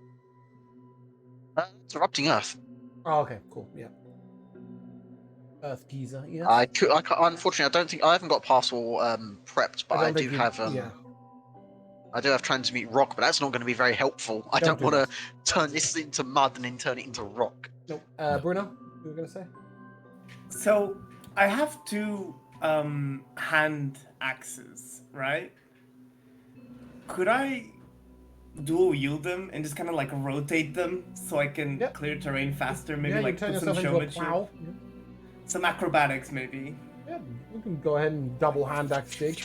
Alessio's sure he's doing really, really well, but with Birch, as you are perched above, you notice that he's making as much mess as he's clearing.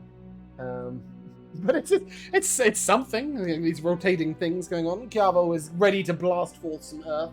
I'm guessing Torin. It's up to you, really, when you want to get out the way. Torin is still hasted, so I think he's just like Just Traveling like a madman. yeah. He feels fantastic right Okay. now. However, you don't seem to be getting very far. At least not to the perspective of those around you. Okay. I'll wait for one of them to basically tell me that I'm being an idiot, and then. No, you're not being an idiot at all. It's not that you're not getting anywhere. It's that as you're digging down, and it's getting wider more than it is getting deeper, right? You keep shoveling it out, and it's very slowly doing this, even though you're digging at a very central point, right? Basically because the ground is so soft, each time the hole digs, all of the earth from the side is like cascading in, but you are getting somewhere. But Birdie up in the sky will be able to tell that what you're actually doing is lowering the entire platform that you're. Effectively, you're like operating an elevator, in a way, right? Because you're digging and then the earth is sinking with you, like as it cascades in. So you're effectively lowering the entire floor. It's like a platform almost, yeah. Panic. One of those D100s, please.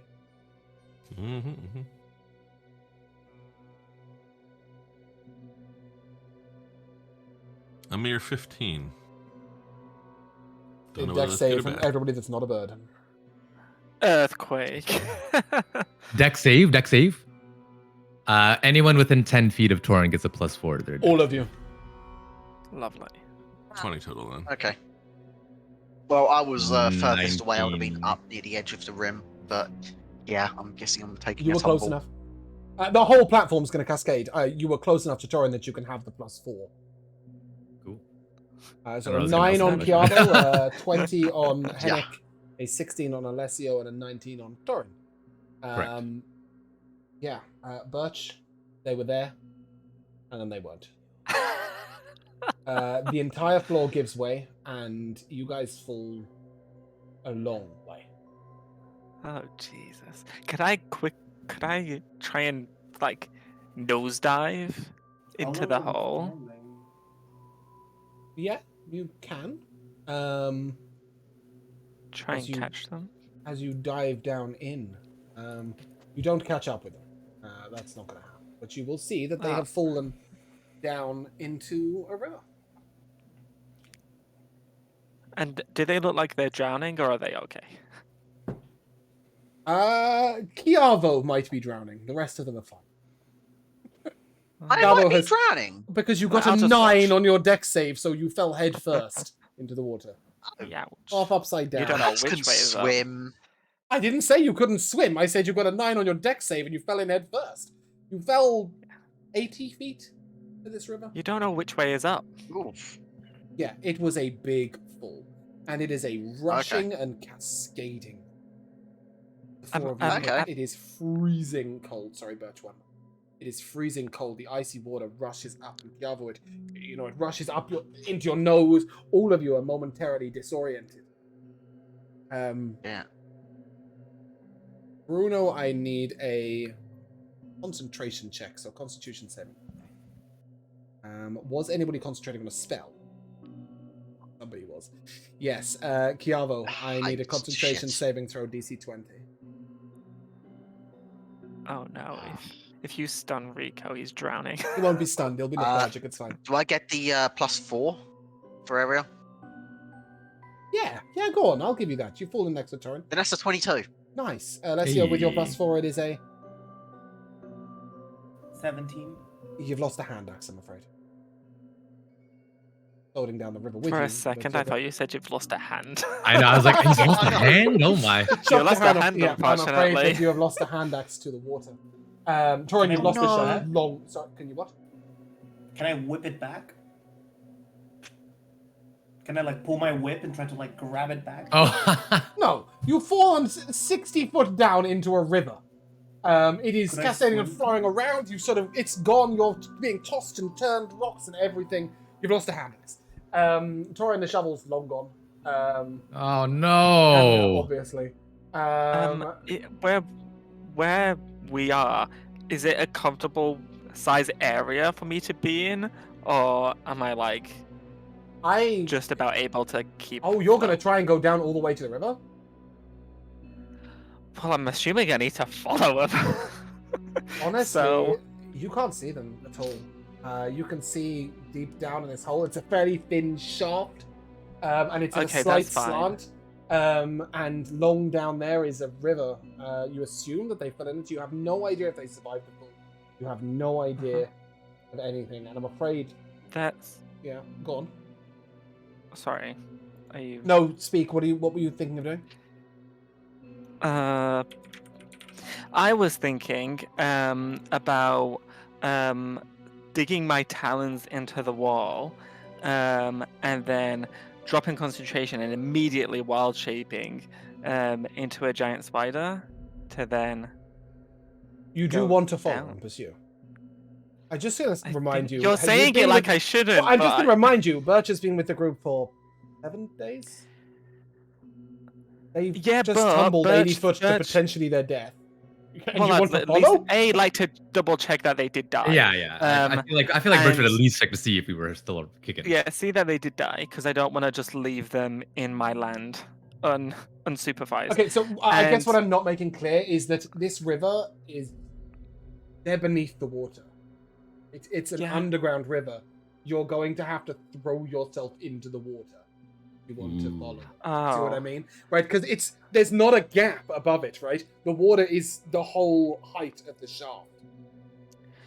that's absolutely. If you think Birch would throw himself into the Alright. water, that's fine, but I'm assuming he wouldn't be a spider at the time.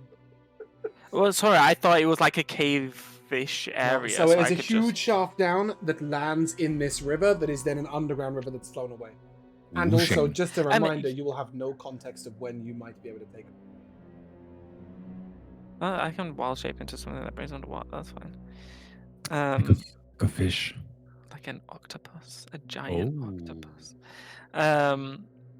Yeah, I think I would follow A because of the reasons I just said, and B, from my knowledge, wherever the wax came from seemingly was underground.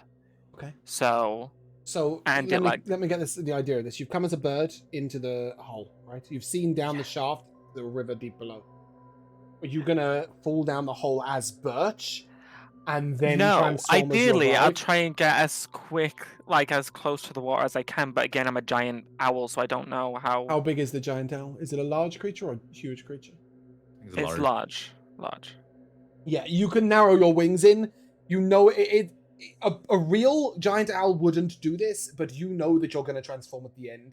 I think I will Yes. allow it. The owl side of Of course. fall a little bit, and then you'll make your transformation as you hit the water. Yes, into a giant octopus. I think that's the only thing I can. So it's Yeah. fair to say that the giant Giant octopus can breathe underwater. So for now, Birch, I'm going to sort of freeze you out. I will say that you'll follow the flow of the water. Obviously, they're also following the flow of the water, but for now, we're just going to focus on the four of them that are cascading down. Okay? Is Yeah, that because alright, they'll or if they're- probably be in front of. Well, I mean, A, I'd they're like quite to a long way help. ahead of you. Yeah, so if I can't help them, like where I am, then You're not going to be quick enough to help. Yeah, that's- Yeah. Yeah, Although then I will I'll say the just- octopus can, streamline itself to a water-like. You might catch up with them in a bit, but right now, Yeah, that's fine. That's fine. I'll just make my way to follow them. How big is a giant octopus? Is it like a? I don't know. Like All the a- one with the. I don't know. Oh. It's large, but like I guess what I'm saying is that like when I get up to them, I'd like to like with each of my tentacles push them up. Am I big enough to do that? What I'm going to say is that we're not going to talk about you at all at the moment. You're not bathed, right? That's what I'm going to say. Cool. You're in the water, you're flowing down, but actually, the focus is going to be on those guys who are in the water. So, apart from a hand axe, you've all managed to pretty much hold on to everything. but you don't rise to a surface. Don't find any sort of purchase or grass. And the water's rushing quickly. I will need a constitution save from each of you. Does any of you have a way of breathing underwater? Right. Do I have a way of drinking underwater? Yeah, it could be drinking. Sorry. Go ahead. We'll start with Joe. Okay. Do I have a way of drinking underwater? There is nothing to say you can't neck a potion, but I will say it's going to be very difficult to find the potion, uncork it in your mouth, and get it in your mouth to drink. So I will still need a con save, but then you can try and drink it. How much can I use shape water to sort of gentle the area around us a little tiny bit to at least let us? You fill can't with our affect the bags and flow shit? of the current at all. But I will say that you will be able to get to the potion to your mouth a little more easily as you shake the water around. But I do need that con save from Hennick then. And from now on, no no problem. saves will have the paladin buff. Apart from Torin, obviously. Yeah, mine wasn't very good anyway, so. Ironically, Hennick and Kiavo knocking out the con saves. Alessia, I know that was... Oh, sorry, you did make one. 13, yeah? Kiavo, why have I got 2 from you? First one was when I hit the water. Oh, for the spell, maybe. For haste? Yes. Oh, yeah, for yeah, you concentration. the haste, right? Okay, cool. We've got an 18, a 10, a 16, and 19. Yeah, so you guys are lucky in that all of you, apart from Torin, managed to keep the breath that you had when you go in. Torin, you can't help it, you just expel that breath. Right, and... Makes sense. I was the one digging. Yeah, so in the from first now place, on, right? your breathing checks will be made at disadvantage. Okay. The rest of you flowing down the river. Tossed, turned. It's pretty rough down here. And Right. unfortunately, you all come to a turn in the water. And you smack up against the side as you continue onwards. I need each of you to roll me a d20, please. Flat d20.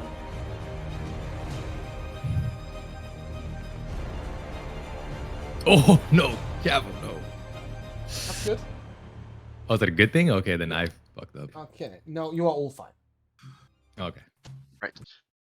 What I would like to try to. I know exactly how I'm going to try to drink this potion, but I would like to drink a potion in this time. Okay, please explain. Okay, Wait, so are I'd you like both to sort drinking of- the same potion? Well, yeah, I have a potion of water breathing. I also have I a have potion of one water as well. breathing from when we were supposed to use it to go into the Yeah. something. Okay. The The Oasis place or whatever. yes, correct. 17. 17 on the map. Yeah, sure. You have Yeah. one. That's all I'm getting at. Yeah, You're yeah. not all trying to drink the potion that Oh, no. Erlich gave No, you, no, is no. my point, right? No. No. Sorry, we had great music and then it disappeared. I know, don't it's where it so went. Yeah, I know, epic, it right? was Like, intense. And I felt don't like know I where was it went. actually drowning. I don't know where it Intense, went. It's so upsetting. I was like, yeah, this is brilliant, No. and then it just vanished, and I'm having to re-add it. Fuck. I know. I felt like there was such a like an urgency to do something, and now it's just like, Yeah, oh, never it's just mind. like, yeah, whatever. Yeah. We're drowning. Life goes on. It's this moment of, oh, we're all drinking a potion. Now the music stops. You're all fine. Yeah, but you know what? We're just gonna have to have a different. Because I've no idea. It was a good one. That'll do. Yeah. But it was really good. I'll find it again one day. Anyway, so yes, as you all crash into this side, none of you snag on the rocks. And again, you are tumbled downwards. I need another con save. Torin, you're at disadvantage now. Disadvantage. Oh no. Anybody below a 10, you lose 50% of your HP. Oof. How does that working with temp? Just knock Like, off I just temp take- I and just then take lose 50. 50% of your HP. So knock off the temp and Yeah. then 50. Damn. Or whatever. Just you're at half HP. I might at least able to drink this potion of water breathing. I know will exactly how now, I'm gonna from attempt it. both Hennick and please explain how you're attempting this. So I'd like to cast light through my amulet so I can actually see what I'm doing. Yeah. sort of try to wriggle my pack around enough to be able to hook this thing open, fumble through to find the potion, using the light to actually be able to see specifically, holding it in front of me so I can look down into the thing. Reach in, grab the potion, expel my breath around the rim of the potion to push the water out, so I've got the seal so I can drink the thing. Use my tongue to grip the cork, because it's cat tongue, barbs to ram the thing out the bottle and start chugging. Okay, Henrik, you were water breathing around it, right? You were water shaping around it. Shaping. Yeah. Where was the potion for you? Is it? Are you bag of? You haven't got a bag of potion. No, it's I have my potions listed in my backpack. Oh yeah, okay. Did you not have a manufactured potion pouch at one point? I have the Or is belt, it like you the potion that has belt. it? Okay. Yeah. Oh yeah. Okay, yeah. So Henrik and Kiavo, I will take a dexterity check. I think your description was pretty cool, Jamal, so I'll let you do it at advantage. I'm going out with this. Just to double 10. check, Alessio, what was your con save? It was 15, right? Why did it? Don't know why it rolled a con save, but a 17 works. Why is it saying +4?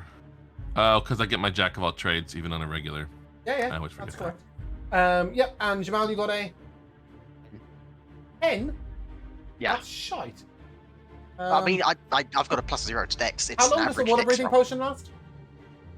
An Water hour. breathing potion is an hour.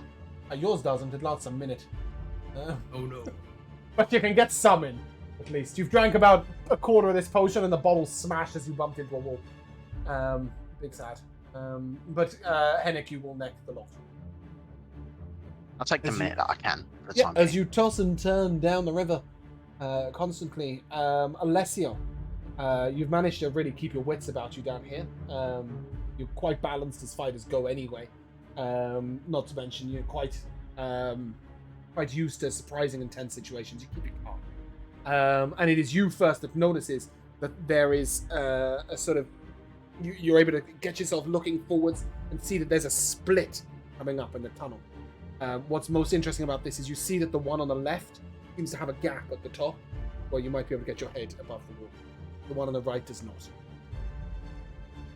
So I think immediately upon seeing this, I'm gonna grab my hand axe of teleportification. I'm gonna aim it there, and I'm gonna try and get some like leverage. If I can maybe stand somewhere for a second, I just need to be able to direct the party. Just to here. remind you, you're rushing down the water, right? So you're Yeah. not even able to get straight up. It's Yeah. not going to travel any faster than you if you try and throw it. Could I Imagine you're maybe- underwater in a swimming pool, right? And you try and throw something, it doesn't go anywhere, does it? Sort of phase. Could I maybe make an athletics check just to get it to reach the side of the gap that I want to go to? And then I would kinda, say like, the one thing you can manage is to like make sure your arm that is holding it is that side. But you're not going to be able to throw anything on them. I mean, I'm pretty sure it's physically impossible. Could I swim up? Yeah, and try you to you swim can up? get yourself to the left, but what are you doing about your party? Well, I'm. That's what I'm interested in, because you'll be able to get yourself, so to just motion yourself over, get yourself to the left. But the rest of your party are tumbling, turning. Hennik's halfway upside down with a bottle in his mouth. Kiavo's holding a smashed bottle, and Torin looks like he's dying. Can I stab Felicity like into the wall here? To give me some hold so I don't go any forward? There is a good chance you will break your spear doing that. You are moving very fast. Yeah, this is. I've got to remind you, this is a tossing, turning, rapid river. If you shove a spear into a wall, it might break. It might not, but it'll be a check. Or rather, the weapon will have to make a check.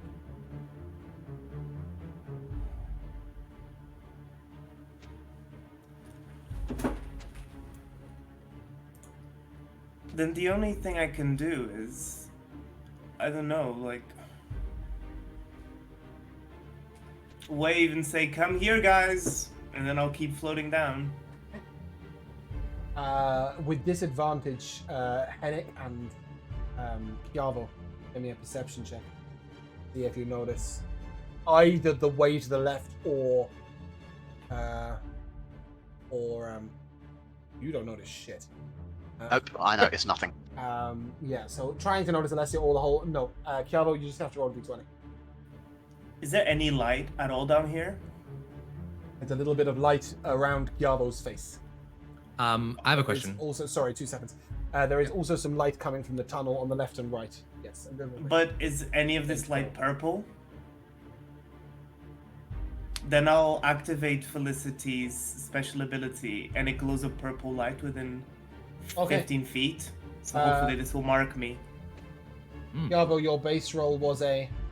3. No, what was your first of your 2 disadvantage rolls? Oh, 19? and that one. No, wasn't the first one? What was it? Let's see. 19, yeah. Yeah, okay. You may take that roll. Hennick as well, and you can take the first roll if it was the higher of the 2. So that would be for an, yeah. No. No, but it's a 16 anyway, right? So 16 and 19, yeah. You guys see a purple light ahead of you, and you see Alessio reaching towards that side. You also see Torin freefall. He's not even vaguely facing him.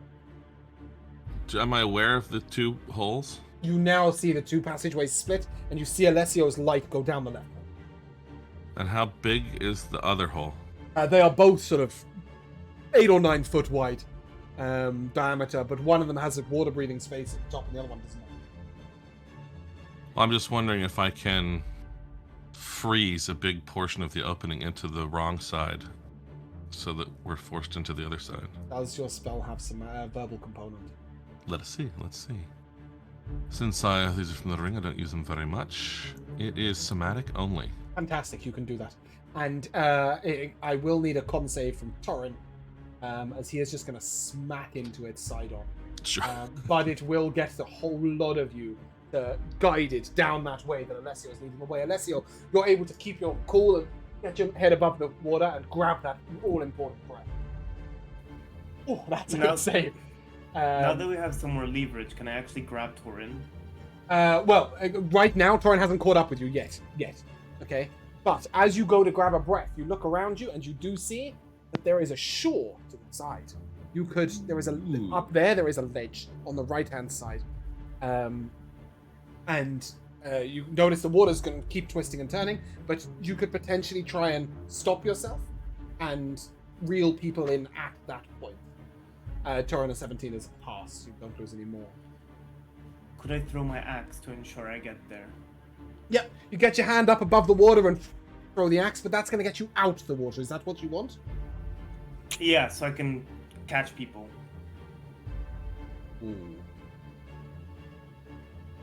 You would know, to the speed you're moving, to run back to the water is going to be a tight call. Right? Obviously.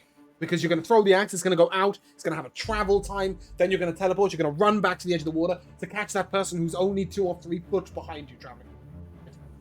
Would it be an athletics check to sprint? Yeah, most definitely. The check is... Well, there's going to be multiple checks involved. Is that what you want to do? You want to throw the axe? Well, yeah, because if it doesn't go, then I can... Yeah. Okay, so you throw your axe out of the water, and after a moment you teleport out. You find yourself on dry land, and you turn back to the water and you start running. The first person you're going to see is Hennick. Hennick, you've kept your wits about yourself fairly well. You notice that Alessio disappears out in front of you, but you did notice that he was headed towards the right-hand side of the water as he was going. Okay. Is there anything you would like to do to try and secure yourself to the side? Well, I don't really want to slam into my own ice block or use the same stupid idea I think you do. twice. Yeah, there's not a whole lot special I can do, I don't think, other than just try to scramble over there and... Go ahead and give me an athletics check. Sure. Second in line is Chiavo. Chiavo, again, are you trying to secure yourself to the side in any particular way? You do also notice Alessio disappear and head towards Unfortunately, the I right. can't use a spell to follow along as You well. will not be able to because use a it's- verbal component yep. spell at this point. Cannot, exactly.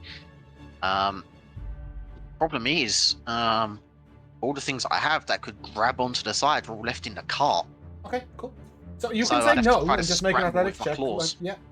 Just make an athletics check for me. Henrik, you're quite light. It's not hard to hold your own weight. You grab at the sort of scrabble at the wall, and you're able to pull yourself up. And as you pull yourself up, you see Alessio running toward you. Chiavo, you got. 16. You are also able to pull yourself up. So, Alessio, your task is quite simple. You catch the Tauren. He appears. I have a question, though. Yes. Oh, I'm unconscious. I see. Now, not sort of like, not unconscious as in you have 0 HP, you're still at 50% HP, but he doesn't appear to be in any way in control of his body at all. I was gonna say, could I, whilst sort of tumbling through this raging river, could I pray to Bahamut? Oh, of course you can. That's probably all you're doing. And praying to Bahamut, though, I'd like to channel divinity. Gives me advantage on athletics and acrobatics checks. Yeah. I'm also hasted. Unfortunately, in your current state, you are unable to take an action. Yeah. Could I? Oh, I can't take any action, so I couldn't even lay on hands myself. Not yet. Ugh. Not yet. Okay. Then. I need that athletics check from Alessio, please. If I have popped out of the water, do I have time to inspire him? Oh, he doesn't. I don't think you're gonna need to. You wouldn't even know what you're inspiring him for. And as you reach out, Alessio, you are able to grab Tauren's leg as he sort of just yoinks him out, and you just hear this sound as Tauren takes a breath and is sort of brought back into consciousness. And as you all lie on the side, hey, you octopus, how's it going? But you land in the water and transform into an octopus. You're able to propel yourself along quite neatly, and you come to a split in the water. Left or right? See a small breathing space at the top of the left-hand side. Over the right. I'll assume the worst and go right. Cool. There's a block of ice in front of it. Not anymore. It doesn't last that long, does it? Especially in flowing water. I think it probably flows down the water. Well, that's fine. I might try to freeze it against the walls or whatever, but... Okay. How long does it last, Shape Order? And can you have 2 instances of it going at once? Oh, you didn't. Yeah, you can do 3, I believe. And it's... the water unfreezes in 1 hour. If you can have no more than 2 of the non-instantaneous effects at a time. Yeah, but I mean, you didn't end up doing the second ice lock anyway. Right. So yeah, there is a part of the passageway blocked off with ice. Okay, then I'll go left. Okay, cool. And at your speed, you all see this octopus sort of come in and Giant octopus. Giant octopus, yeah. As you notice this giant octopus coming down, what are you guys gonna do about said giant octopus? You just pull Tauren out the water. He looks menacing. I mean, I imagine Tauren is still catching his breath on shore, laying down. So I'm gonna leave it to the rest of the crew. It's probably been a couple of rounds since you got pulled out before you see the octopus. So like 12 seconds. Are we doing anything to the octopus? No, I need to take out of Tauren. I can message him. You know it's anything but an octopus. Would you message an octopus? Yeah, right. I don't know. Probably not. I mean, he was a bird. To be fair. I know. What would you message? Is that you? Yeah, I mean, that's maybe not totally unreasonable, I guess. No, I don't think so. I don't think that's unreasonable at all. Okay. Figuring that if it's a dangerous octopus, it won't understand me anyway.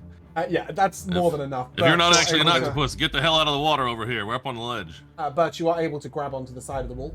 As you notice that you hear the message, you look up, you see Henrik. You know, it's pretty simple.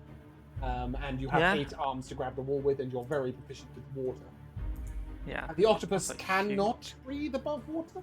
Oh, it can. It can hold its breath for an hour outside of water. So as long as I periodically dip my head in water, I can stay out for the full 4 hours of the wild shape. Yeah, 10 foot. How's a 10-foot walking speed? I'm huge. You gotta think, I am big. Just kind of like a roll. Rolls on the Have you added this to your extras? Yeah. Have you ever seen an octopus scuttling across the rocks before? No, I have. There are a Oh. lot They're of fast. crazy stories of them like It's breaking ter- out of tanks and it's going terrifying. up and down Oh, yeah. pipes and climbing across the aquarium Yeah, facilities they're and nimble. escaping They into the can ocean. get about. Didn't you guys watch Finding Dory? Literally. no. No. No, I Yeah. didn't. I can Okay, move. so you're going to come out and stay as an octopus. Yeah, I'm using the full far. Okay, so I'm just gonna. This is brilliant because what's happened, Henrik, is you've gone, "Hey, is that you?" And the octopus doesn't reply, but climbs out the No, water and no, runs no. towards you. No. I'll get up out the water and I'll present one of my tentacles that will look like almost like a scar, but it's in the shape of Birch's staff. Because when you wild shape, your appearance also goes on to how your animal I looks. like that. So you are able to glean that it's that it was birch. One interesting fact, Gavo, as you scrabbled for your potion, you may have noticed that your spellbook was completely wreathed in a white light. Oh. Incidentally, you're all soaked, but that spellbook is bone fucking dry. That's a side note. He just kept himself dry, huh? Yeah. Clever Theseus. Now, you finally managed to gain your breath, and you have got. Well, it's. You look around and you see plants,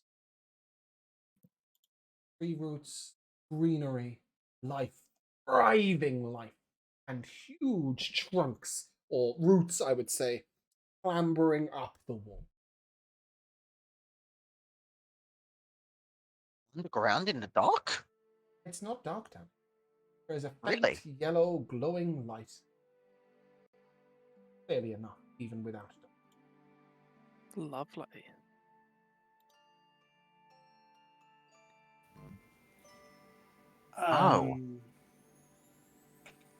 This is So- unexpected. I don't usually deal with magic. Is this normal? Side note, Rico, you can heal back to full health, but you. It was only because it was the easiest way for me to count your breath. It was half gone, right? That was the only. That was the way I was going to keep Right. track of it. So you can heal back up to full health now. You're not the most proficient in nature, but is this natural? Is that normal? Well, This is normal. This is yeah, I basically. was asking everyone around, yeah. Nothing was normal above ground either around here. I don't know. Quite frankly, I don't even know if Theseus would consider this normal under any circumstance. Is there food? Yeah, food. Yeah, like fruit, In our packs. vegetables, anything. Oh, like growing, vegetation, yeah. berries. No, so the greenery is actually growing along the wall. So there's like different bits of ivy, sort of like. But what is most prominent are these huge wooden roots that fell up the wall. Are they sort of like vines but wooden, in a sense? They're perhaps they're circular, they're cylindrical, and they're approximately a foot in diameter, 2 foot. Geez, these things must have been growing for a while then to get like that, huh? As you are looking at them, they pulse ever so slightly. Like the magic we were described. No, like a heartbeat. They're alive. I would like to take this moment to initially looking away just in case. Mm-hmm. Quick ritual detect magic. Remember that effect And that then was circular? slowly- Boop, boop, boop, boop, boop, boop.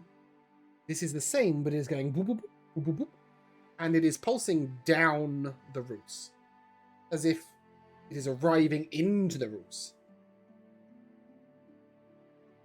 Interesting. Again, all of those magic types. And it is in time with the pulse of the boom boom heartbeat. As if the magic is pulsing down the root. Was the pulse the same sort of rate as that which we were seeing on the surface? In fact, you would go as far to say it is identical. Well, this is, I would at least assume, very much linked. I would even wonder if the life being drained from the surface is being channeled down into this. With that, with those words, I will give you that. That seems very likely. I see. So where's the center? Like, where does it all come from? Well, I think that's the most important question, Alessio. Is this the land itself or some sort of external influence? Well, plants don't do this, so I'll- I'm not a plant guy, so I'm not even sure. me I'm- neither. But plants don't do this. Yeah, and I most certainly wouldn't have read about this before, would I? In any of my journals. Which is or nothing anything. that any of you have ever experienced. And again, Well, neither perhaps is an in- octopus walking across the floor, so Oh, yeah, I was going to say. all new. Perhaps investigation is in order. Okay, I'll tell you what. I'll consult with Theseus briefly, Hmm. see if Theseus has seen anything like Much this the before. same as the response to the above ground. Never seen anything like it. Though he does ask if the roots are going anywhere specific. Interesting thought. That's next protocol to investigate. There seems to be a route that branches down a passageway to your right, and a route that branches down a passageway to your left. This is only sort of like a room, if you like. Yeah. And one thing that might be of interest is the walls are very flat. And the angles of the walls are fairly 90 degrees-ish. Man-made, I think- potentially, then. I Almost think Hennick would definitely. have enough relevant experience to at least be able to sort of say, like, it's in a route making its way all the way down here and not bothering to dip into this water we got here is definitely strange. So it's down here for some other purpose. With your knowledge, there is something far more bizarre about that route. It's getting narrower as it goes up, thicker as it comes down. If it's upside down. Interesting. Right. The untoward.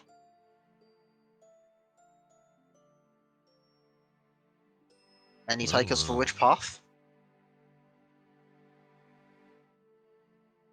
We went left last time. Let's go right. I'm in with that.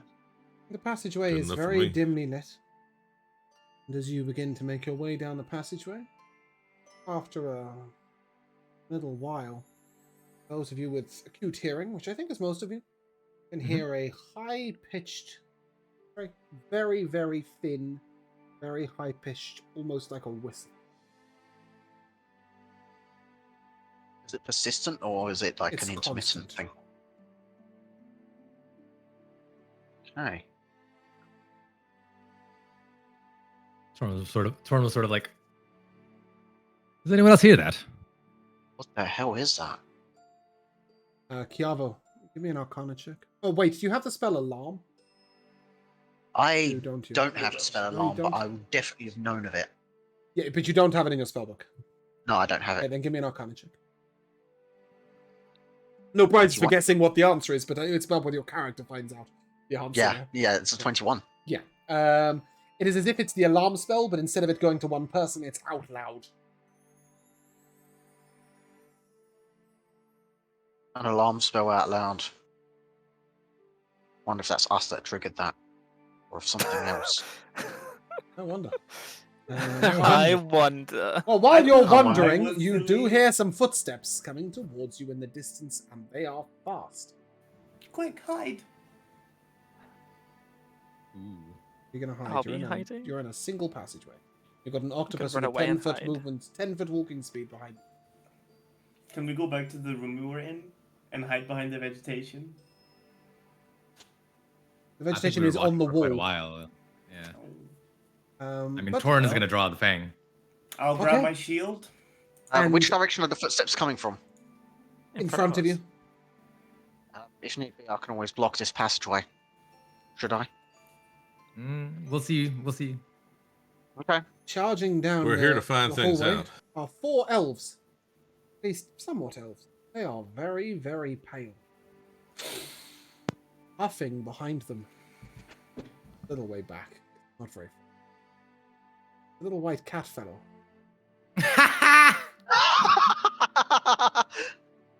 No. Yes, yes, block the passageway. Quick, run!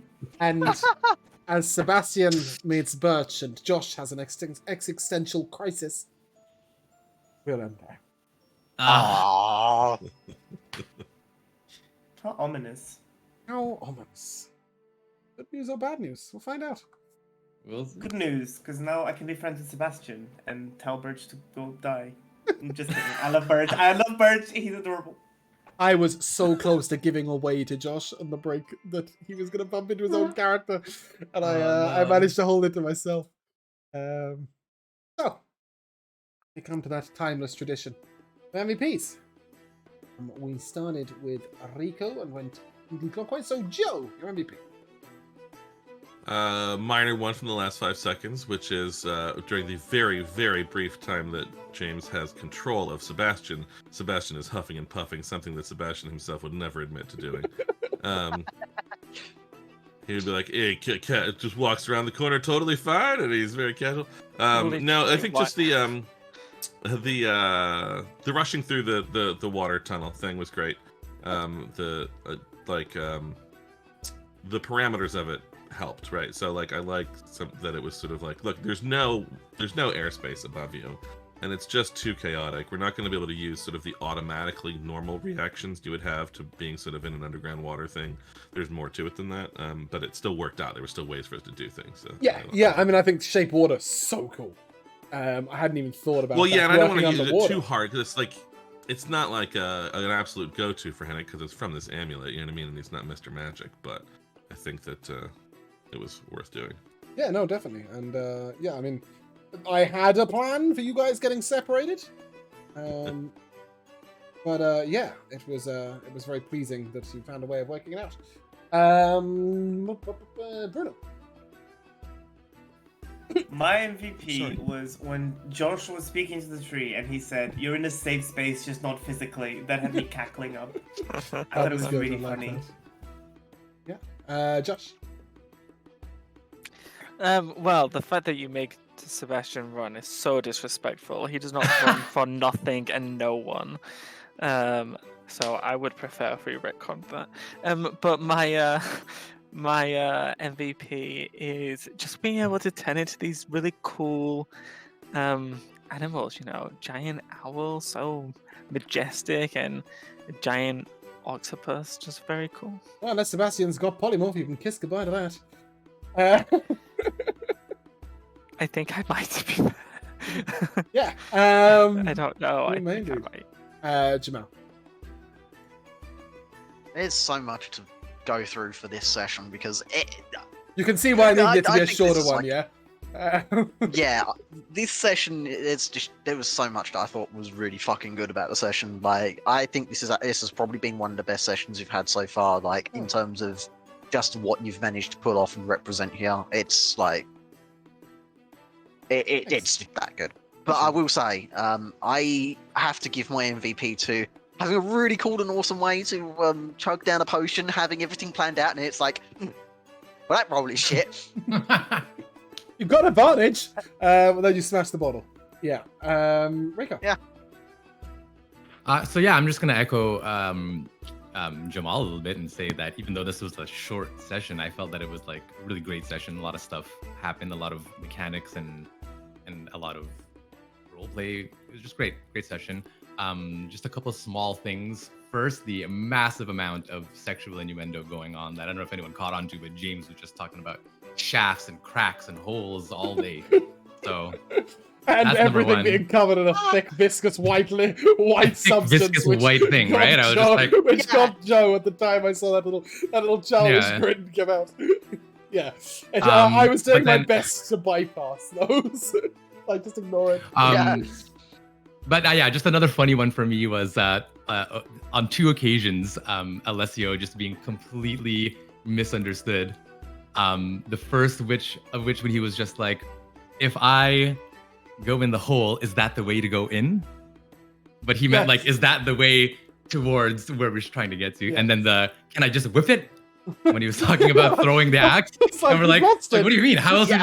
would you throw it? And he's like, no, like with my whip. I want to like whip it back. And I was like, Yeah. oh, that actually makes a lot of sense. Yeah, but Little at Indi- first Indiana it was, Jones. I believe the phrase Yeah. was, "If going in is required, is this the way in?"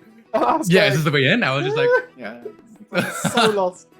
Yeah, no, I agree with you. That was great. There was a very good chance that if you didn't dig, you just missed this. Like, so this is one of the reasons why the session was short, is because it had to end at this one, because I couldn't prep anymore, because I didn't know which way you were going to go, and whether you were going to find Sebastian, or you were going to get to where the source was. And you I also didn't just want to throw in, sorry, Sebastian. a moment of silence for the lost shovel that has been with us since day one. Oh, Natasha is rolling in her grave. No. Super Not sad. the shovel. Whereas Nothing to Bruno, dig I her think, up is with, going, maybe. not the fucking hand axe.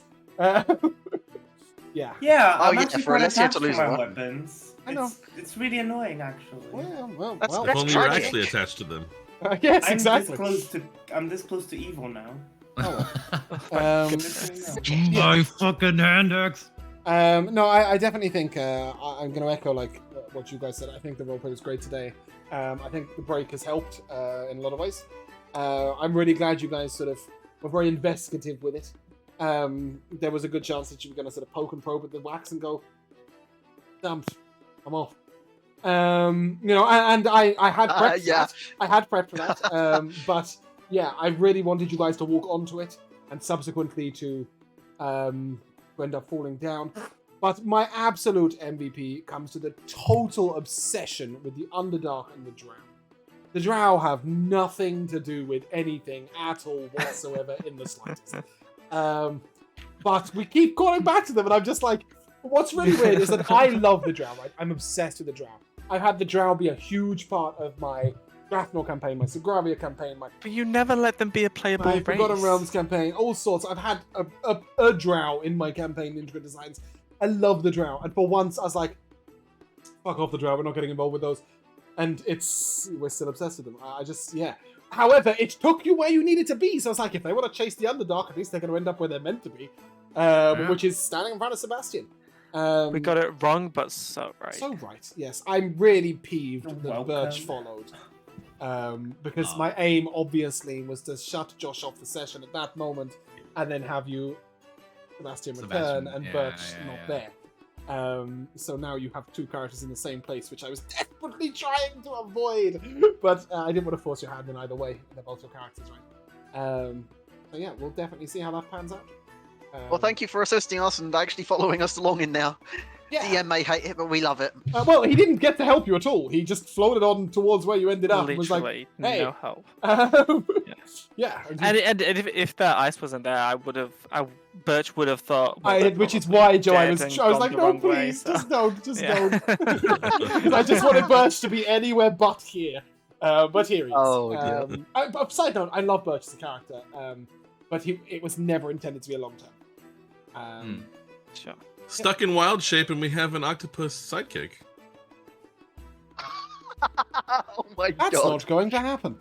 And on that bright note, that's where we're going to end. So if you guys would like to say goodbye, Goodbye. Bye now. we shall see you soon.